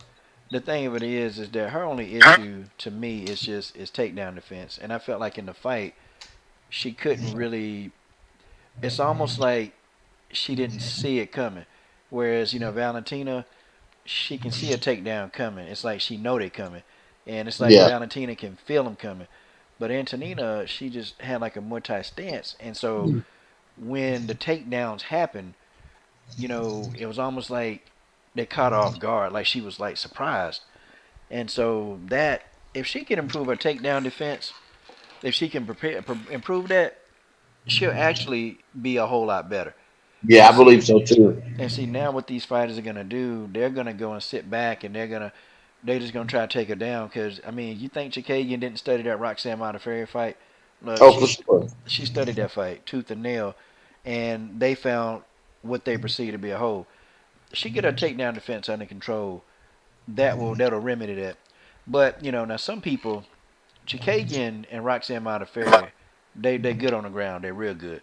So this is it's a lot different than fighting like Anissa Hadawi, who got high level striking, but her MMA is not there. It's Yeah. different than fighting Lucy Pudilova, who Lucy would prefer to just stand and bang with you. She's not trying to Right. go to the ground. So Lucy Pudilova ground game is limited. So it's different. So when you Yeah. got like Roxanne trying to take you down, well, it's high level. It's real high level. When you Yeah. got Caitlin Chikagian, who's a black belt, that's high level. So you got one person taking you down on one extreme, and then another one. But see, all Antonina got to do is research her sister. See, that's gonna be the thing. Okay, researching your sister. Like, how did Valentina stop those takedowns? Well, I mean, she was ready for them. Valentina was ready for anything, everything Caitlin tried to do. Valentina already knew what was going on. It's almost like she was in Caitlin damn head. Yeah. I mean, do you think that Antonina just needed to go ahead and get a couple losses out the way? Like, I mean, like, two questions. Do you think that these losses have benefited Antonina? Just got these losses out the way because, she was undefeated, and Valentina at one point was you can say Valentina was undefeated, but since Valentina lost, she's went on a mean streak. Do you think? I mean, who do you think is next for? Who do you think they're going to throw Antonina next? Like maybe somebody like Lipsky, or I mean, what do you think? Man, look, they may give us somebody. They probably may give us somebody who they're wrestling. What they were trying to do. They want to really will Antonina like get her into it, and Yeah, they're probably going to give us somebody with limited wrestling. They got to do it. They're gonna have to do it until she get the takedown defense under control. Um, and see, like Antonina knows she know takedown defense, but it's almost like I don't know, man. It's just like she wasn't there, like because the old Antonina could have saw that coming. right. She could have saw it coming, but I was shocked that Caitlyn was having so much success. And then, see, I started thinking too, was Antonina demoralized a little bit because Caitlyn was laying some damage, and toward the end of one of those rounds, she was just throwing like elbows and like she had a freaking full mount, and that was like that was big, man. She had a full mount, so it's some stuff that she can work on, but it all starts from the takedown defense. It all Yeah, starts from that. And I know Valentina's gonna be able to do some things better. Like they different. Like people compare the two, but they're different. Antonina is a That's volume puncher. She's volume. like they're not the same. not at all. Nothing about the two are the same. Nothing. And Antonina like volume, man. She like to throw strikes upon strikes. Like Antonina will double and triple the amount of strikes that Valentina would throw. Antonina is a lot more offensive. Valentina is very defensive. She's extremely defensive because Valentina don't like to take punishment. It's just she don't believe in sitting there taking a bunch of punishment. She believe in countering, waiting. Whereas Antonina should be the first one to strike. So that's where they differ at. But Oh snap! I don't mean to change the subject, but I'm just like flipping through my Facebook here and post fight. I guess in the conference that Cynthia Calvillo accuses Jessica I of cheating.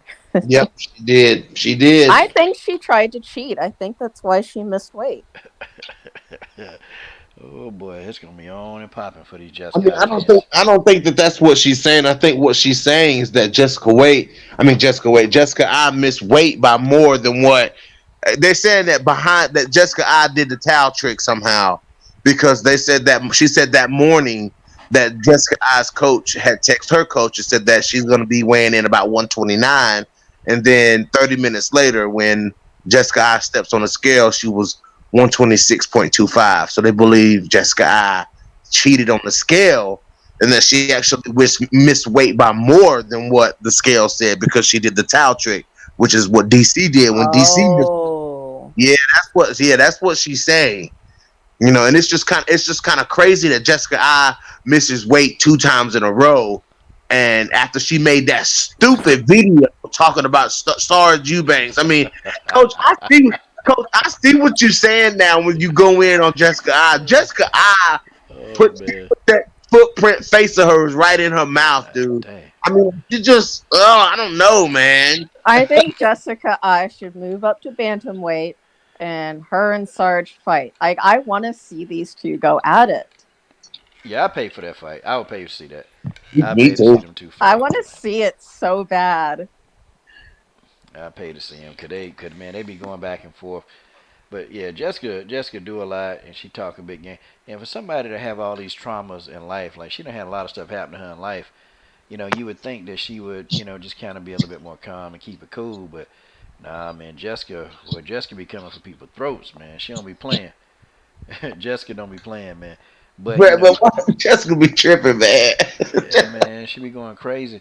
And then and people don't understand the move. Like she moved, she was in Ohio, and she moved all the way out to Vegas, California. She moved out west, and she over there getting her ass whooped, man. I know they laughing at her, man. I know they gotta be, man, because she moved out there and she was talking junk about her old gym. And man, come on, that stuff you don't supposed to do, man. You don't supposed to tell me, well, I didn't feel like, because gyms, when you start having fighters that win, people gonna come to your gym. She was saying when she didn't feel like she was getting individualized attention. But Jessica, they got a business too. They got to keep the lights on. They got, more people coming in. They want to be like American Top Team.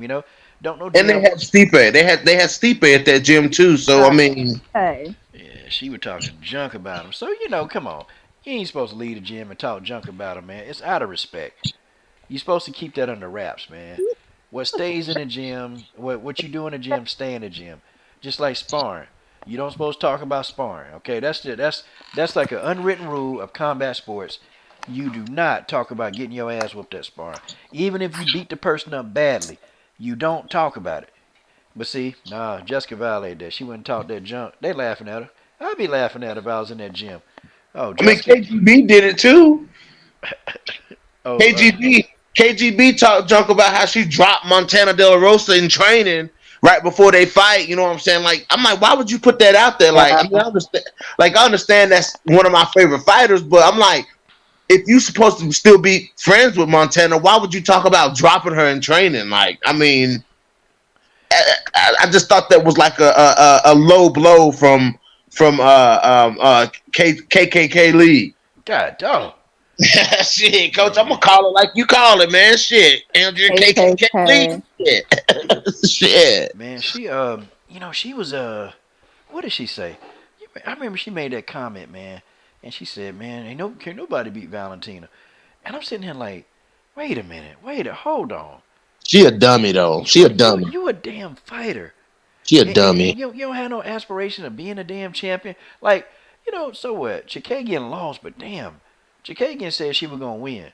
She said, "Look, Valentina ain't seen nobody like me. I'm finna get in there and do it." Even if she ain't, at least Jessica, I believe that she would win. Like, what the heck? But, Coach, why you gotta do that, man? Man, this girl said that it can't nobody beat Valentina. Like, what the? Man, I wanted to say you. That's. I really wanted to say that. Like, you MF. But coach, real quick, coach. Why you got Jessica I laid out? Oh, I do? Oh man, dang! I'm picking on her. Dang, man. What is going on? I got Jessica laid out. Oh man. Boy. I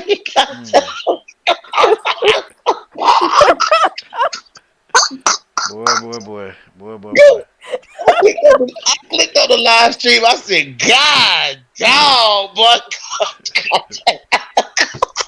Yeah. Let me see.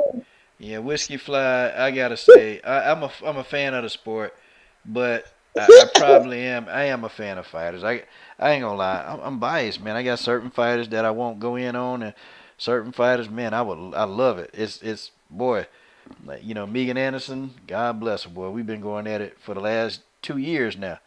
We've been going at it. And Coach, me clap back at you though, man. That's what got me. Yeah, that was funny. Oh boy, I was loving every second of that, man.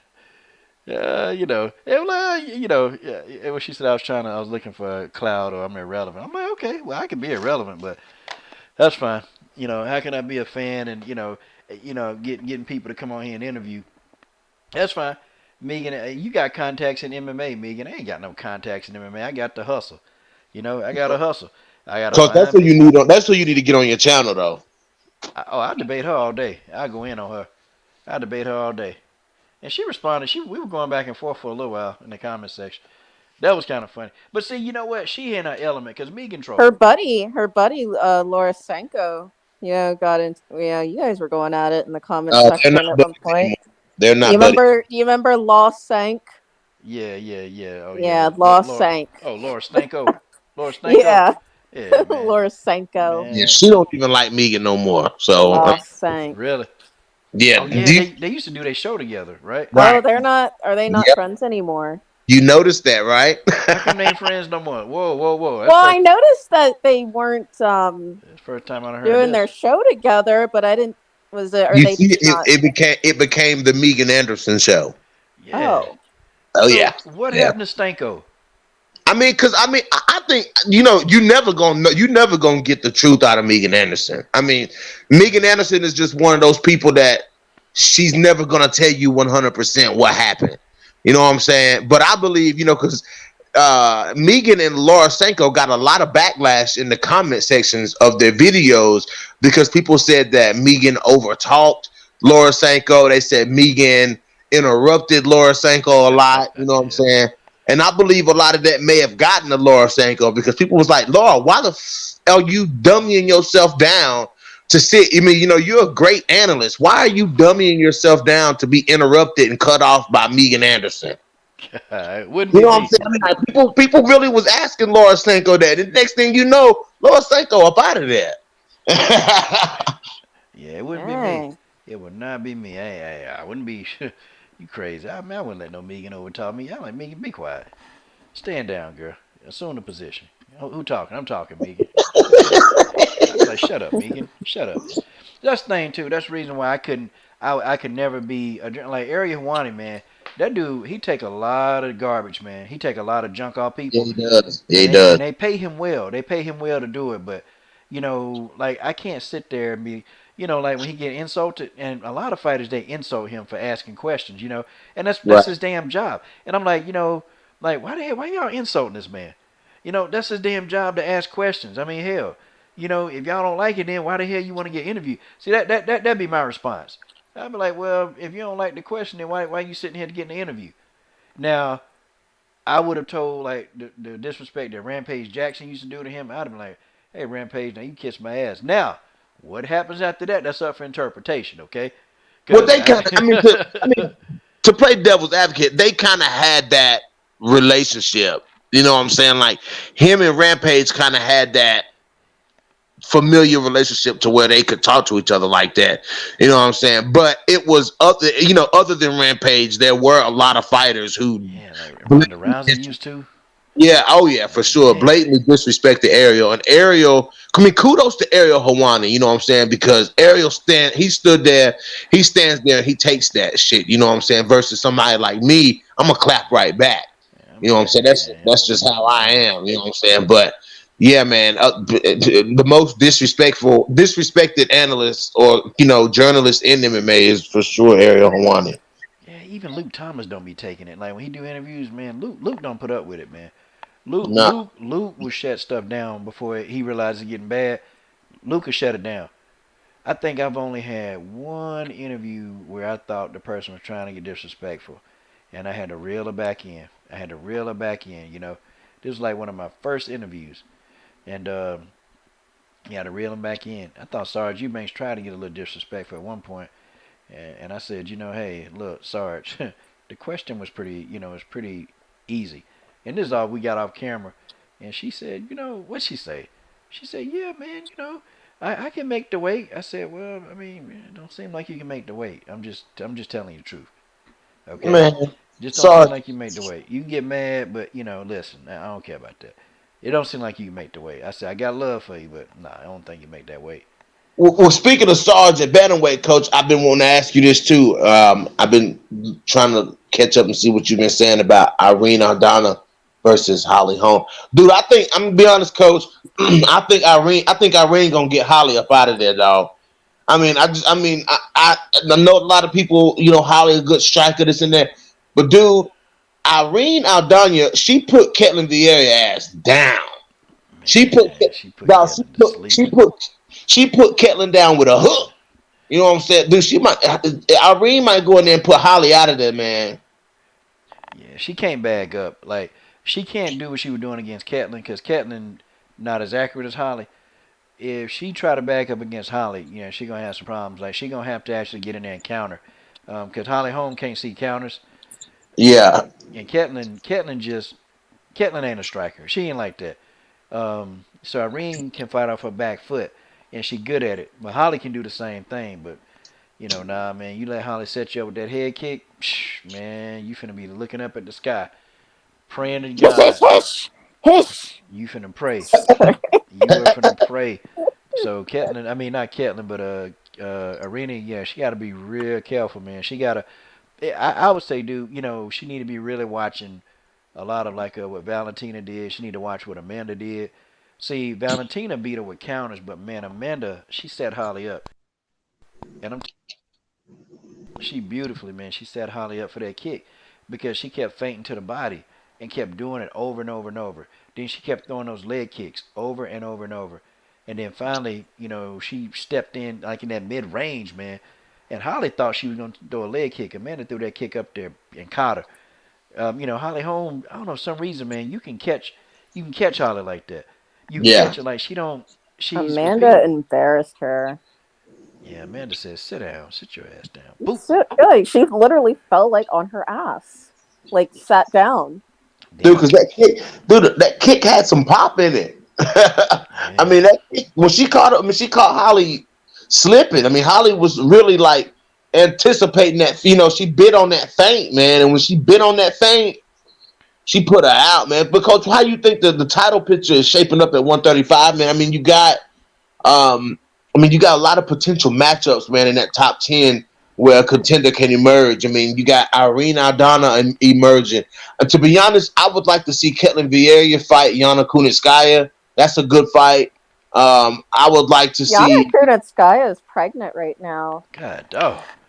No, Yeah, Another one can't keep her legs closed. God. man, that was April Fools. Yana ain't pregnant. No, she's pregnant. She's. That's what she gets for playing around. Now you pregnant. I can't see her making an April Fool's joke about that. Michelle Watterson did. I was not happy with her about that. Well, I'm pretty sure Kunitskaya did too.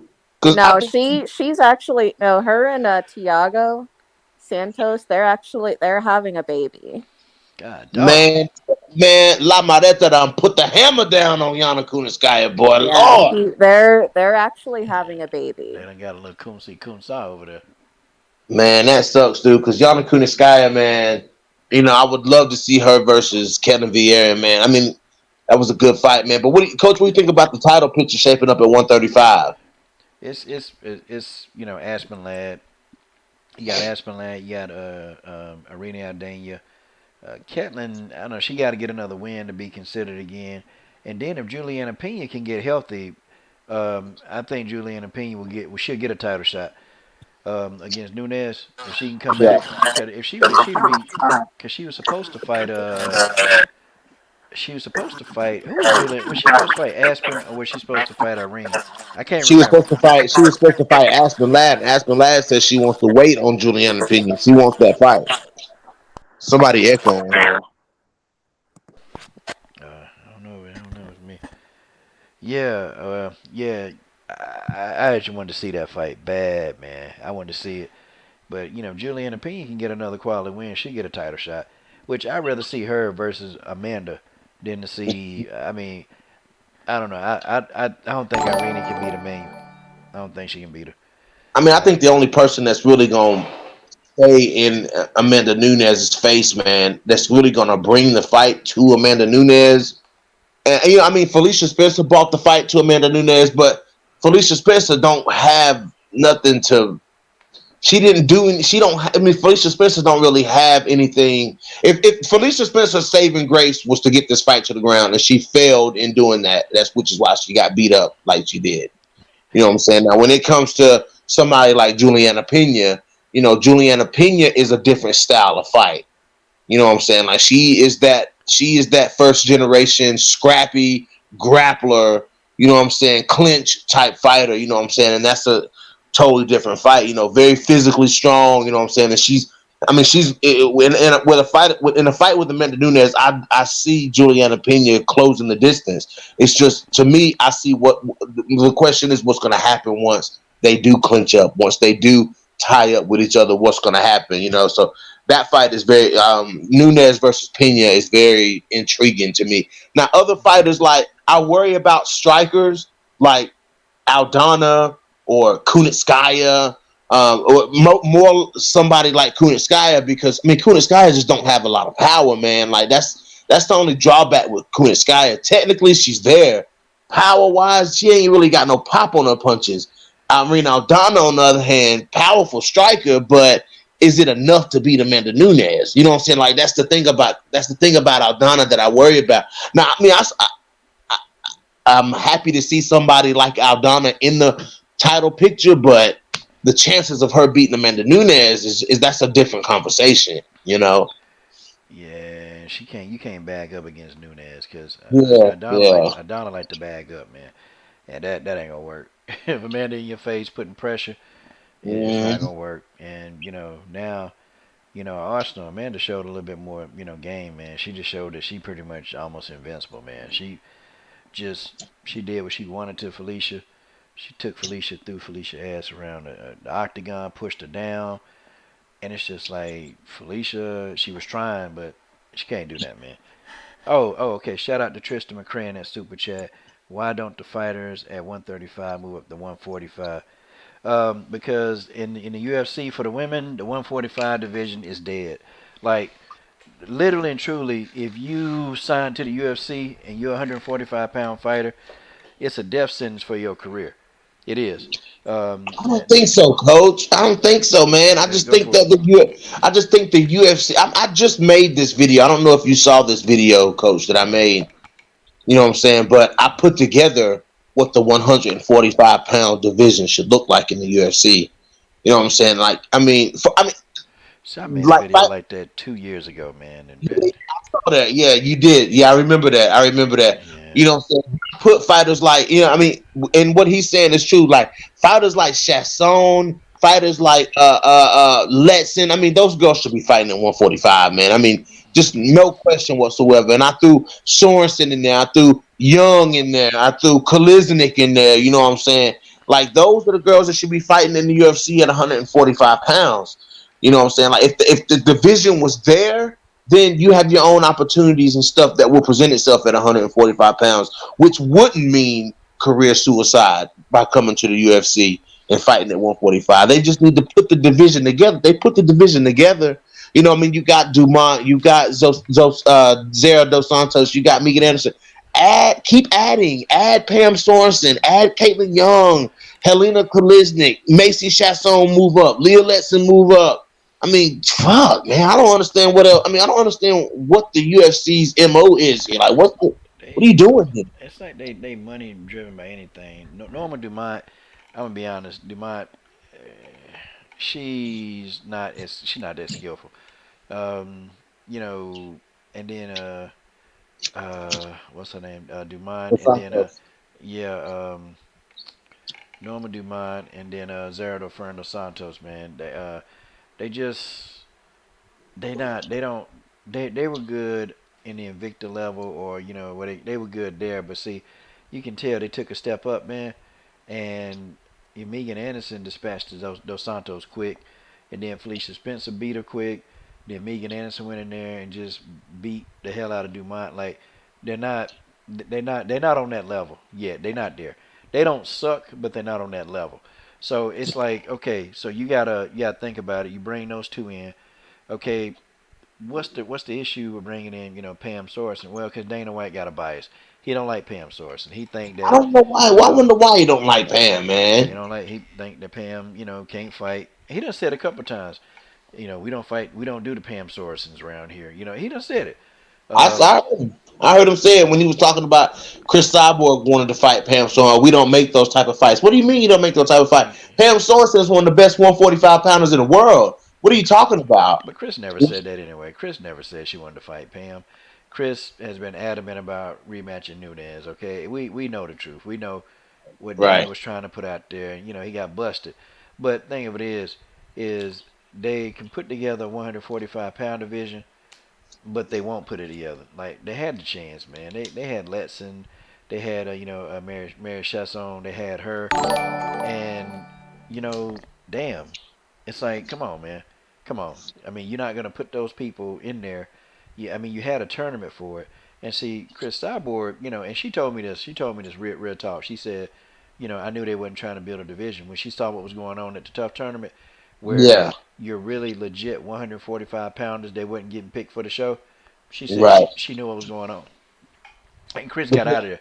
Chris bounced. Chris got the hell out of there. She said, nope, I ain't finna do this no more. I ain't finna support, lend my time. And Chris thought, even I knew, okay, Cindy Dandois was a long shot because she had already gotten the UFC. She fought Alexis Davis and the fight was lackluster. So I kind of knew that was a long shot. Okay. But, you can't tell me why. You can't tell me why freaking what's her name didn't make it. Okay, you can't tell me why Pam. They ain't even look at Pam. They didn't give her an opportunity. Right. I can see. Okay, they said Josette Cotton. They want Josette Cotton. Okay, I got it. She inexperienced. Okay, then you had the other girl, Yulia Stoliarenko. She can fight. Okay, I mean Yulia Stoliarenko can bang. How come they didn't consider her to just make her a full blown featherweight? They wouldn't do it. They Right. wouldn't do anything. All the good 145 pounders, they sent them home, and they left people like Liz Maria Allen. Phillips was there. I mean, some legit 145ers were there, man. I don't know, man, but That's ridiculous. now you hearing it's little things that Dana White says, man, that makes me believe he is still somewhat invested in 145 pounds because now he's saying that he's interested in Kayla Harrison. So if you bring Kayla Harrison in, and real quick before I get to Kayla Harrison, Coach, when it comes to Norma Dumont, I believe Norma Dumont was at a serious size disadvantage.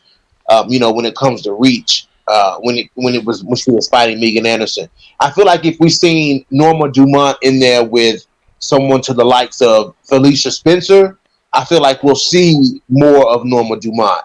I just don't feel like we can't judge Norma Dumont from getting knocked out by a 6'1" Megan Anderson who's a sniper on the feet.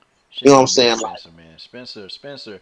To be honest, man, Spencer get a hold of the average woman, bro. Like when she get a hold of him, Spencer manipulate these people, and then she drag him to the ground, man. It's like she like a damn leech, dog. Yeah. It's Norman Dumont gonna have a tough time trying to beat Spencer, man. And I even see Spencer submitting the hell out of her, man. Cause it's like Norma, man. Norma, God, dog. To be so well, okay, let's take that out of there. What to be so thick? To be so thick? Oh, was you She talking about that? Oh, maybe. she Oh, my bad. she moved like a 2x4, man. Like, just look at her movements, man. Like she really moved like, in when you doing jujitsu, you don't have to be like your movement because the person is right in front of you, and so you have a small space to work with, so you can automatically put your hands on. But see, when Right. you in an octagon, okay, you gotta actually be able to move. You gotta be able to cut the octagon off. Look, man, she followed Megan. Megan Anderson walked her into that knockout. Like Oh, it's she like did. she walked her right into it. I'm like, dang, So if your primary thing is if you do jujitsu, well, they ain't teach you how to. You don't have to cut off the octagon doing jujitsu because you're right Right. there. You don't have to cut it off. You don't have to do any of that. But when you're in the octagon, you got to cut off the octagon. Norma don't know how to do that, and Felicia do. Norma don't know how to do Oh, that. for sure. For sure. And before Norma fought Megan Anderson, I was doing research on Norma Dumont. And Coach, I couldn't tell you the name of it if I tried to, but if you a simple search will tell you. There's a certain discipline of martial arts that Norma Dumont comes from. I can't remember what it's called, Maybe shoot but box. Probably shoot box. it wasn't shoot box. It wasn't shoot box, but she's a champion in that discipline. But it's a punch in knees and elbows heavy style. I forgot what it's called. Sambo. It's some Nah, that sounds more familiar. But I mean, I'm guessing that maybe it's that type of style that Norma has, where she's kind of proddy on the feet. I don't know. Maybe she hadn't had enough MMA experience. I'm not exactly sure, but I mean, that seems to be that style. Because I looked up that style, and that seems to be that style of fight. But Norma got to shake that shit, man. She got to shake that proddy, just kind of stepping around in the octagon. She gonna have to be agile in there, man. You know, if she's planning on competing. But you know, him saying that he's interested in Kayla Harrison, man. What do you think that means, Coach? Because Kayla Harrison ain't coming nowhere near 135 pounds. Yeah, that's okay. Let me cook on that. Shout out to Tristan McCray in the super chat. He said the path to the belt is all one win away there. Yeah, he got a point. George Page, Jessica, I got beat down. George, come on, man. Come on, man. Come on, man. You gonna make it hard for me to get on Jessica all next week. Oh man. Okay, hey BJ. The question. I'm sorry. God, dog, I forget. Oh, go ahead, man. The question was, God, what'd you say? Kayla Harrison. Oh yeah, Kayla Harrison, hype job here.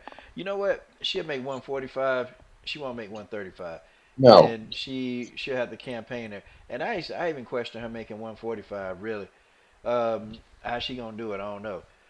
It's kind of like this, man. If she come to the UFC, Dana gonna be smart, and he gonna build that division around Kayla Harrison. He'll see You he ain't think gonna so? be yeah, oh yeah, yeah, because he know Kayla With Amanda Harrison. Nunes there, though. He gonna build that division around Kayla Harrison. See what's gonna happen. He's not gonna take. He's not gonna let them match up, man. Dana will find a way to strip Amanda Nunes of that belt, and then they'll have a tournament. Anderson, Spencer, Hype Job Harrison, and then they'll put some more people in the division, and they'll be able to have like some kind of tournament for it. They'll strip Amanda Nunes and tell Amanda, concentrate at 135 and retire from there, because Amanda really don't want to. She tired of going up in weight, down in weight, up in weight. She's tired of doing that. He's gonna find a way to strip her, because eventually you gonna be able to defend two belts. They stripped Conor McGregor when he had two belts, so it's almost impossible, because they don't want to hold up an entire division, especially with Kayla Harrison there, and Kayla Harrison eventually be a draw. And if there's some money in there, Amanda gonna come up off that damn belt is what she gonna do. She gonna come off of that belt. It's just no way. But I think he would do it for Kayla Harrison. See, first of all, Kayla Harrison, she get on the microphone, and it's somebody that you could love to hate or you could love to love. It's gonna be either or. She's got that Ronda Rousey feel to her, so Dana is gonna invest in that. He gonna invest in that wholeheartedly, and he gonna go all out for Kayla Harrison. He gonna go all out. See, think about it. You can't. Megan is the mouthpiece that he need, but Megan Get beat don't have. up. Yeah, she don't have the. Megan, I still think she's a good fighter. I just think Megan got a couple things that she's lacking that's preventing her from being like a really good fighter. She's a good fighter, but she's not a dominant fighter. So you have to have a mouthpiece, and you have to be able to win. You have to have that ability, and you can't beat Norma Dumont and Zerafano Santos. You got to win your big fights. I give her full credit for Kat Zingano. People don't. I give her credit for that fight. But, had Megan Anderson beat Holly Holm, had she actually would have won that victory, we would have probably saw a 145-pound division. Like, we probably would have saw that. We probably would have got what we wanted. But, Megan don't have the hand. Megan don't have the skill or the fighting acumen to back up what she talking about. She got a mouthpiece. Felicia don't really have a mouthpiece, but Felicia is that good person, that down home girl. How you gonna explain this? Coach Shelton Harrison, there never been no comparison. You're live on the show. Sit back and have a listen. The best women's mixed martial arts channel, period. Man, shout out to Robert Henry. Man, we gonna get a hookup from Tanisha Tennant. Boy, we finna get a logo. We finna get a logo on Tanisha Tennant, baby. Yeah. That's what I'm talking about. Heck yeah, y'all. Boy, shout out, boy. We got that logo. Yeah, that's what's up. Man. We're gonna get it in, man. Yeah, it's for the fighters, man. Tanisha, when I was telling her we were doing this, man, she was like, huh? Y'all doing what? I said, yeah, we finna put a logo on you. You know, my channel, my audience want to put a logo on you. She said, oh, that's what's up, family. Yeah, man. Tanisha, Hey, cool. Pass made a good comment, man, in the comment section. Yeah, Pass. In this last fight, I did see where Amanda Nunes did say that it's starting to get hard for her to make 135 pounds. What does that mean, Coach? I mean, what does that mean? Kayla ain't making no 135. But No, no, Amanda, no, no. Nunes said it's getting hard for her to make 135. yeah, but Amanda ain't stupid. She ain't about that money. I mean, she about money, man. And she know that that 145-pound division, man, they can take that division away tomorrow. Okay, at least in 135, she got some stability. You know, she got some stability, and they can easily put more bantamweights in there. Okay, it's easy to find a bantamweight. Man, look, he can just go to Invicta and fill that roster if he want to. He can pull some of them girls up if everybody else getting, like past their prime. They got some options at 135. But at 145, if she chooses to stay the champion there, man, look, it's almost like that division don't exist, man. She gonna have to make it. And Hey, Amanda, Coach, I'm sorry to interrupt, but I'm gonna go ahead and go to bed. I gotta get up. what time is Uh, it? yeah, It's 2:40. God, Rugby, dog. rugby, don't leave us. I'm tired. I need to sleep. Well, this post-fight show went on long enough. Yeah, I'm gonna get off here in a minute. Yeah, I don't know. I think Amanda gonna retire. You guys have a good night. You You too, too. my sister from another mama. You guys go subscribe to Rugby Queen Sports Princess. But go ahead, Coach. What was you saying, man? Man, look, I think Amanda gonna stay where the money is. That's at 135. Ain't no money at 145. It's not there. It's not there. Yeah, She gonna stay with the money, and she a dominant champion wherever she go. She look better at 145 though, in my opinion. I think she look better there. But I do too, man. She like a linebacker at 145. yeah, man, she tore Felicia up, man. I ain't never seen Felicia get manhandled like that. Like not to that extreme. Like Chris Cyborg did her dirty, but man, Amanda just I don't know, man. She couldn't touch her, man. She couldn't do nothing to her. So who does Felisa fight next, though? Like that's the question. Like she can't fight. She can't fight Zara dos Santos next. No, she She gotta can't beat her. fight Megan Anderson next. Beat her. She the only person she can fight next is Norma Dumont. That's the only option left for. I mean, because they running out of fights, Coach. They running out of fights for Megan. They running out of fights for. They run. Felicia can only fight Norma, and Megan can only fight Amanda. That's it. I hate to say it, the only thing that's gonna save that division, Megan, they better pray Kayla Harrison come. That's the only thing that can save that division, man. Cause I almost see Dana White and them trying to get rid of that thing, man. Man, I want to see Megan Anderson versus Macy Chasson, dude. That's the fight I want to see, man. Like that's the fight I've been wanting to see ever since Macy Chasson was on the Ultimate Fighter. I'm like, damn, man, her and Megan Anderson would be a hell of a fight. Man, Like, that'll be a real good I want to fight. see that fight. Yeah, man, that'll be a great fight. That fight'll be off the wall. Exactly. That's what I'm saying. And then Leah Letson versus Felicia Spencer. Yeesh. See, man, man, Dana's a hoe for this, man. Dana White a hoe for this, man. See, these some decent fights, but man, it man, you know what they need. The UFC, they need to hire Shannon Knapp to be in charge of all the women's fights. Facts. That's Facts. what they need to do, man. They need to get rid of. Let Nick Mann and Sean Shelby put them in divisions. Let Nick Mann handle a certain weight class. Let Dana White sign all the mega fights, and then let Sean Shelby, let Sean Shelby take care of like the lower weight classes for the men. Right. Let Shannon Knapp handle these women, man, because she gonna put the fighters where they need to be at. And Dana and them, man, they just I don't know, man. I think sometimes Dana is out of touch, man. Sometimes I think he is out of touch and don't know what we want sometimes. Right. He don't pay attention to women's MMA fans, man. That's the last. I mean, that's the last thing that he pay attention to is women's MMA fans and what we saying, man. He ain't. Man, fuck a Yeah. damn White. One day they might hear us, man. One One day day, man. One day. we get big enough, man. Sometime, but one day they might hear us, man. Shoot, but shoot, man. hopefully a Facebook page that Jason Rose doing, man. God, dog, Jason Yeah. Rose, boy. Jason Rose got that thing cracking, man. That thing, I think, I was telling Jason the other day, man, that darn page, man. Shoot, he be posting all that content, man. That thing might get over 1,000 viewers in about a month, man. Coming up. For real. Yeah. He keeping it running too, man. I see it. He keeping it up to date, man.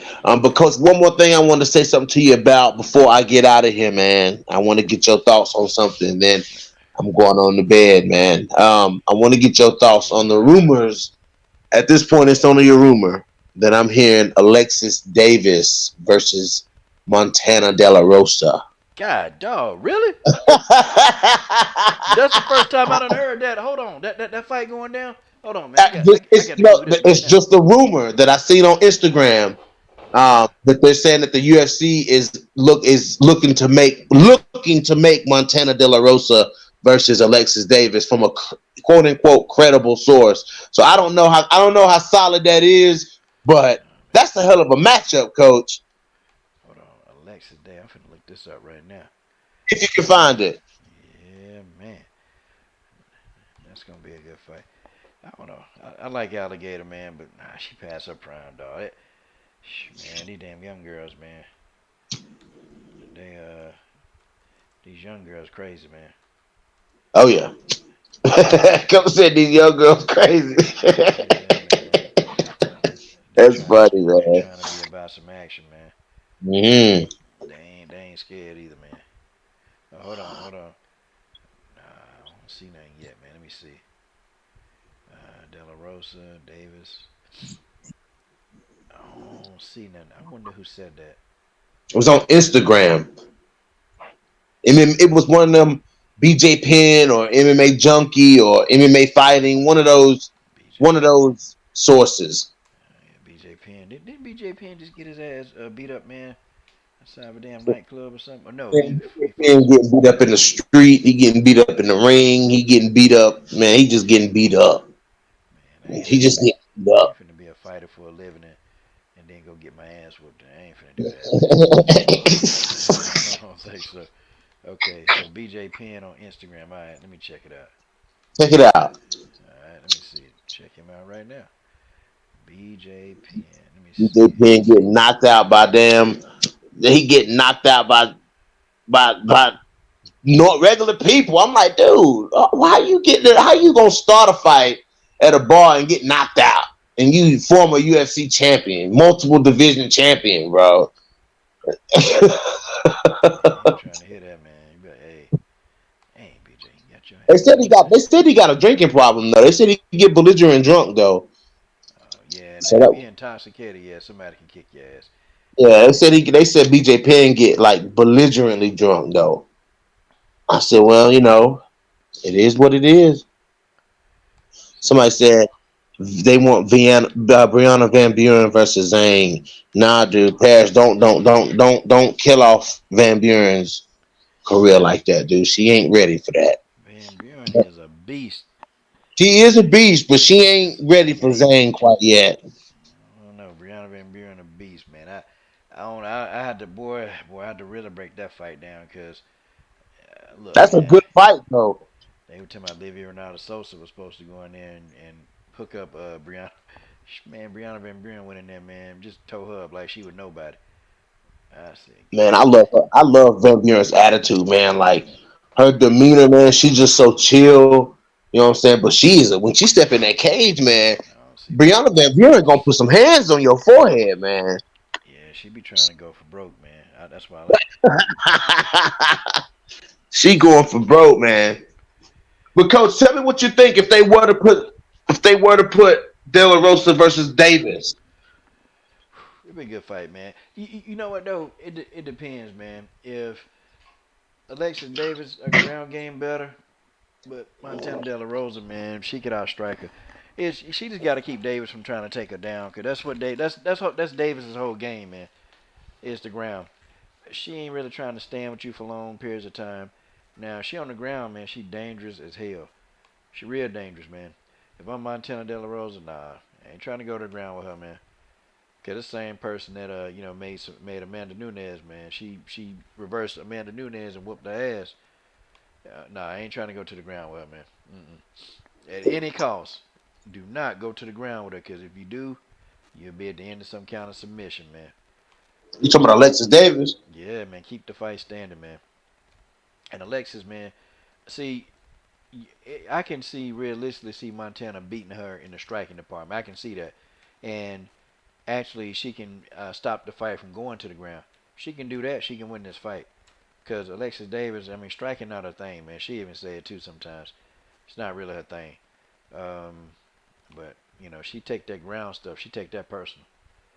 She take that personal. Like she coming in there and she gonna assert her dominance, man, on the ground. And Alexis is on a 3-fight losing streak, man. She yeah, man. She on a 3-fight losing streak. And Montana might get up out of there, man. yeah, she could, man. It's possible. Just don't let it go to the ground. Just don't let it go to the ground. Like Jennifer Maia, kept that fight from going to the ground too long. And see, she was able to win. She was able to beat Alexis Davis. But man, she be taking them girls to the ground, man. Man, they can't deal with her, man. Montana, keep the fight standing. If you know what's good for you. A lot of stuff coming up, man. Huh? I said a lot of stuff coming. A lot of women, good female fights coming up, man. I do know that. We need to let these young girls go on and cook, man. We need because there's too many of these women, man, that's past their prime, man. It's about time to go, man. And we need to let these young girls go on and cook, get their shine on. Like the Yeah, Holly Holmes of the world. Nah, man, come on, yeah. man, come on. Need to let these young girls shine, man. Get these damn Holly Holmes up out of there. Well, Felice Herring's supposed to be fighting. That's another one who need to be gone. So I think it was. Is it Verna Janjarova? Yeah. Brenda James Drover. Dude, Janjarova might get up out of there, Yeah, man. yeah. Herrick can't even hit a speed bag, man. I was shocked, man. I want to go find out where Herrick Jim at, man, and show her how to hit a damn speed bag, man. That I was tripping out, like damn, Herrick don't know how to hit a speed bag. What the hell? How the hell you call yourself a fighter and you don't know how to hit a damn speed bag, Herrick? Boy. I used to be on Felicia heavy, man. I'm out to man get back on that helmet. Coach, why you don't like Felice Herring, Nah, man? I like Herrick. I just be messing with her, man. I be messing with her all the time. But nah, man. When I saw her trying to hit that speed bag, bro, I was like, oh man, damn, the hell going on, man? You do not know how to hit a speed bag. You need to be damn ashamed of yourself. Yeah, man. I mean, Felice Herring, Damn. the robot, she'll be back, man. So we'll see. Uh, We'll see what she gonna do, man. The robot is back. So yeah, that's damn Herrick, boy. God, dog, man. Hey, man, Felice Herring. you gotta tell everybody how they can get a hold of you, man, so we can come on, close it on out, man. Yeah. For sure, man. Hey, man. No Filter MMA on YouTube, man. I just make videos and talk a lot of shit, man. That's all you gonna get coming to my channel. You gonna get a lot of Jillian Robertson. You gonna get a lot of De La Rosa. You gonna get a lot of Kat Zingano. You gonna get a lot of Khabib. You gonna get a lot of Stipe. So if you're a fan of any of those, you know what I'm saying, then you would benefit from hanging out at No Filter MMA, man. So, but yeah, man, I just like to talk MMA, man, and just talk a lot of shit and just keep it real. That's it. Man. Jillian Robinson, boy, she made my Thickum list, boy. She made my Thickum. Boy, that's a hard list to get on. Jillian Robinson made my top 10 Thickums. She made it. Yeah, she a little slim thick. Yeah, man. Well, in between fights, though, God damn. Yeah, Julian Robinson gets thick between God fights. Now I did notice that. damn, man.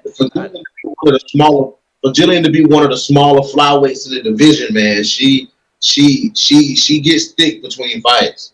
Yeah, I did some reverse trolling on her. I said, dang, girl. I said, boy, you got an ass on you. And, she left me like a smile emoji. Oh, man.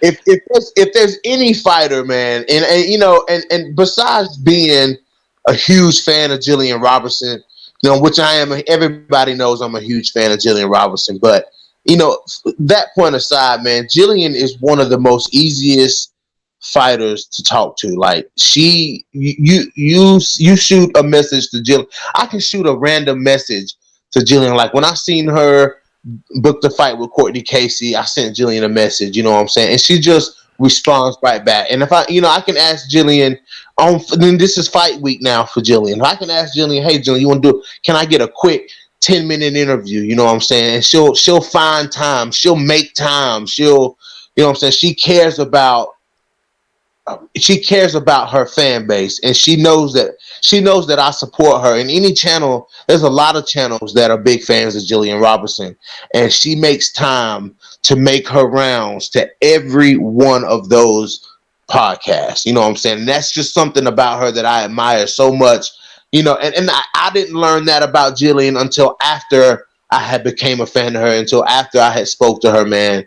And I mean, for a fighter that is as active as Jillian, you know, to just to keep making those rounds, man. And she visits at least every 6 months, man. She makes a round to all of those podcasts. That's why if you go to YouTube and you type in Jillian Robertson, there's a plethora of interviews with Jillian Robertson. There's a lot of interviews with her, man, because she loves the small podcast feel. You know what I'm saying? She does the bigger podcast too, but she told me, you know, podcasts like mine and a few other ones where it's just, you know what I'm saying, you know, we not following that big media script that they follow. We just have conversation with her. You know what I'm saying? Like when you just have you know, she likes that that personal conversation rather than the media conversation. So that's one thing about Jillian, man. She's very easy to get along with, very easy to talk to, and I admire that about her as far as her character. Yeah, I've been too lazy to even try to ask her for an interview. Oh, I ain't dude, tried to. I ain't dude, even it'll tried. be nothing. All I gotta do is either, you know, all you gotta do is just hit Jillian up, man. I can be like, yo, Jillian, such and such wants to get an interview with you. He's a big women's dude. It would be absolutely nothing to get Jillian on here, dude. I mean, it's just as easy as pie, easy as pie. Oh yeah, I just been admiring her from afar. Like God, you know, I mean, I she a good fighter. You know, I mean, I see she got the good. She can definitely be good. But Yeah. man, it's kind of man. See, I'm so used, man. I'm never used to getting interviews easily, man. Man, I be having to boy, I be having to hustle for some of these damn interviews. Man, I'm telling who you telling, man. I feel you, dude. Because I've been going for Coach. I've been blowing De La Rosa up for 2 years in her inbox. 2 years. Coach. I had to get.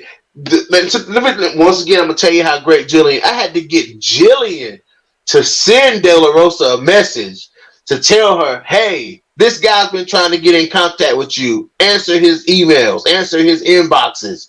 And I finally, after 2 years, got a response from De La Rosa. So I'm trying to set that up, but I had to use a fighter to get a fighter. It's crazy, Yeah, man. you know,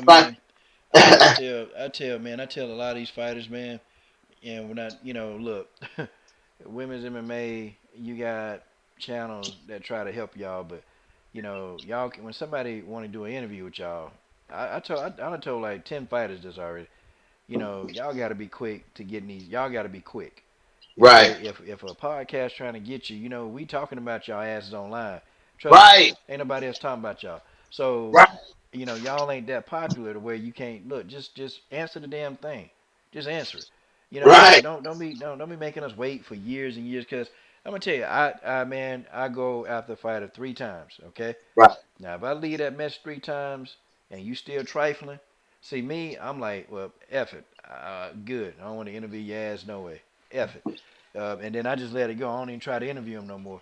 But man, Like Roxanne Modafferi, I don't do podcast. she said she don't do no Man, interviews with YouTube. She said it to that extent, and I just asked her. She got mad at me. I said, well, hey, listen, Roxy, how many people trying to interview you right now? And she said, well, none. And I said, oh, okay. So ain't nobody trying to interview you, and you ain't really had a real like interview. The last time you had an interview was like God knows when. So I mean, who's like lined up at the door to interview you? I said, Right. ain't anybody trying to interview you. I said, except for me. I want to interview you. But she said, well, she don't really do the interviews with YouTubers. I said, well, okay. I see why your popularity sucked. Like, it's kind of like, man, you can get a phone number and you talk to a fighter. Like, man, look, I had some conversation with Chris Cyborg behind the scenes. I don't have to interview her every time I talk to her. I don't need to. I don't need to do all that. I mean, Right. I can just, hey, call up, hey, Chris, what's going on? That's a big MMA star, you know. Right. And like I'm tight with Valentina's team, real tight with them, man. It's like okay, so if we can talk to them people, if you get on here, you done talk to Valentina manager on here several times. It's like they'll talk to us, but then y'all lower tier fighters, y'all act like people sweating y'all like that. Ain't nobody sweating y'all. We talk about y'all asses. That's what we do. You know, Right. at least Megan kind of understand. See, I'm gonna tell you, I might disagree with her. I might, but you know what though? At least Megan got the balls to come on here and actually leave a comment. Right. At least she Yeah. do because she know that we talking about her. She might not like Right. what we saying, but hell, we talking about her. Hey man, Right. they ain't talking about her like we talk about her. They ain't talking about Right. her. You know, Right. they just not, man. And it's what even though she hate what I'm saying, it's still good for women's MMA. She said, well, you're what's wrong with the sport. Nah, no, Conor McGregor's what's wrong with the sport. Mr. DUI, John Jones, that's what's wrong with the sport. Okay, I ain't got no DUIs and I ain't doing none of that. Hell, I'm building your damn portfolio. I know I ain't what's wrong with the sport. Cause if that's the case, then well, Valentina, they ain't coming around no mess. Chris Cyborg, they ain't coming around no mess. Tatiana Suarez, man, we done interview her. They ain't coming around no mess. Right. They ain't doing all that. They coming in here. They coming on here to talk, and they want to talk to some real big that just they ain't following the script like you said. They don't care about that, man. They want to come on here and talk. Right. But man, we can't be that irrelevant. We can't be that damn irrelevant if these people want to come on here and talk. So Right. I don't know, man. But y'all lower tier fighters, y'all get y'all shit together. Y'all get it together. Sarge, you get it together. Ain't nobody checking for y'all like that. Ain't nobody Yeah. look. Yeah. Like that time Shayna Dobson stood me up, man. I was like, man, come on, man. Oh, she stood Come you up on. too. Yeah, she stood me up too. She stood me up too. Shayna Dobson, we're trying to give you some clout. You know what I'm Yeah. saying? 'Cause you have no clout. I said, Shayna, look here, baby, look here. I work 16, 17 hours a day. Look here now. I set my schedule aside, and you ain't show. I mean, she apologized, and I didn't even want to read. I didn't want to redo do the time. I just didn't want to redo. I ain't want to do nothing, man. Cause she waited till like, dude, she waited till like the last 2 minutes, man. She waited till the last damn 2 minutes to tell me, oh, I ain't coming. I done missed out on some clients. I done missed Right. out on stuff. I could have made some money. And I'm pissed off. I get mad about that kind of stuff. Like Yeah. Jermaine Durandam may stood me up 3 times. I said, oh hell no. I said, Jermaine? hell yeah. Jermaine stood me up 3 times. I said, oh hell no. Nah, Jermaine, you tripping now? Look, and I was so mad about that one, man, because I missed 2 sessions, 2 training sessions. That's money. That's money in the bank. I've only ever been stood up by Shayna Dobson and Rocky Pennington. Them the only two people I ever been stood up by. I was like, oh, okay. Rocky Pennington, okay, I got you. I see how you operate. I won't ask you again. I Yeah, won't man. ask And you then again. sometimes they be thinking, oh, that's just a YouTube guy. I'm being honest with you, man. That's what some of them think, man. Yeah. Well, some of them think they say, oh, it's just a YouTube guy. Well, Yeah. and then now, and some of them they be coming late. Which nah, man. Look. I tell you, I'm gonna be there 30 minutes ahead of time so we can any kind of problems we having. We can go ahead and get through the problems so we can get this thing kicking off, man. Some fighters, you have to remind them, man. And it's kind Yeah. of weird that you have to, hey, we still good for this day at this time. Right. Man, they ain't gonna just remember and come. I only had one fighter. That was Tanisha Tennant. And Marion Ray know good. Like now, Marion will say, "Hey, we still good? Are we still doing the interview at this time? Right. We still like Marion. Remember Tanisha Tennant? Every step of the way, she was like, Coach, we still doing the interview. We still gonna do the interview at this time. Okay, Coach, Yeah. we good. And Tatiana Suarez was pretty good too. You just Oh gotta yeah. give I see on her. You gotta remind her, man. And Yeah, just you say, gotta remind Tatiana, man. damn, man, I'm like, how old y'all asses? Damn, y'all like 20 something. Yeah, but Jillian Robinson, dude, you let her know. You can let you can set up a time with Jillian Robinson 9 days in advance. And she remembers. 20, 20 minutes before it's time to do it, she's gonna hit you up and say, "Hey, I'm ready anytime you're ready." That's why I'm just like, bam, like just poised, man. Like Jillian just she's there. So easiest person to interview, man. Go for it. Go for it. You'll enjoy every minute of it. Man, I'm telling you, it's that's one of my favorite interviews to do. You know what I'm saying? Like I like to interview Jillian right after a fight. You know what I'm saying? Like, cause that's like when she's still like I interviewed her fresh off the Veronica Macedo fight, and she was just so full of life and had so much to say. You know what I'm saying? It was just it turned from me asking her questions to me just sitting back and listening to her. Cause Jillian will go, man. Like she's very awkward, like socially. She's very awkward socially, but man, you get her talking about fighting and training, and you'll just see Jillian Robinson. The giddy little Jillian Robinson will go away, and then you'll start to hear Jillian Robinson talk. You know what I'm saying? It's Coach. I'm telling you, man, go for that interview. You guys will love it. You'll love it. man. Yeah, Jillian Robinson be talking about CBD too, man. That's good. Yeah, man. Okay, I ain't gonna incriminate myself up on here, but yeah, man, that's all I Oh can no, say. man, oh no, Jillian is a pothead, man. She is, and she's open. She's open about it, man. And she challenged Nate Diaz to a smoke off. Like she wants to be the female UFC ambassador of marijuana. You know what I'm saying? Like she's fully supports that. You know? She'll tell you too, man. Jillian better get that stuff out of her damn system, man, before she get ready to fight. Oh yeah, oh yeah. I think they gotta have it out of their system before they start testing for the fight. But 30 days before the fight, you have to quit smoking and whatnot, and then you can't smoke until 30 days after the fight. So you have a whole month right there that you can't smoke. So it Okay, is, that's what's up. Okay, so she yeah. know how to get around it. Oh yeah, she Yeah. knows what she follows the guidelines. But yeah, Coach, I'm gonna get off here, man. It's 3 o'clock in the morning, man. I'm in here mixing it up with you, dude. Yeah, man. Good conversation, man. We get in here and have some back and forth, man. Get you and Genesis Green come on here, man. It get lit. Oh boy. Genesis, it get lit, man. It be lit, Oh, man. Genesis Green, boy. Oh. Yeah, man. But man, hey, everybody, thank y'all. Thank you for coming on, man. Appreciate it. Yes, sir. Appreciate the Yes, love, man. sir. And BJ, man, put your PayPal up and Cash App up, man, so people can, we come on there, man. We can start dropping money in your Cash App, man. Yeah, man, because I'm on all the fighters that I've interviewed, man. I got shirts and stuff that I want to send out to them and stuff. So I'm gonna get on doing that and whatnot, and Yeah, man. Well, next just time get you on it, bro. next time you go on live, I'll see it. So just if you have a Cash App or something up there, man, we can kind of drop something up in there, man, so you can keep Right. doing what you're doing, man. Shoot. Yes, sir, man. I appreciate that, man. Well, y'all have a good night, man. Y'all be safe. Yep, and go see him at No Filter MMA, guys. Go see him over there. Hey, women's MMA community, guys. We doing it, man. And Oh yeah, go see stop by Jason Rose spot, man. The Lions yeah, Den for Women's sure. Mixed Martial Arts community, man. If Jason Rose didn't report it, it never happened.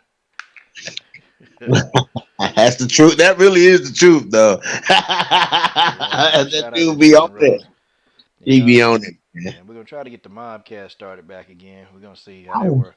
Coach, I forgot all about the Mobcast. Yeah, man. We're gonna try to get that rolling again, man. Yeah, we Yeah, can get Mobcast. because I can Good. get on there and cook a little bit. I can cook on that a little bit more. That's on this channel I can't because Yeah. we worry about YouTube, but over there we don't worry about the guidelines. We just cook. Well, that Mobcast, it used to go down in the Mobcast, boy. Yeah. And Mia Shriner, I see you over there, Mia Shriner. Girl, you need to come on back in and let's come on and get some work. All right. But anyway, guys, everybody take care.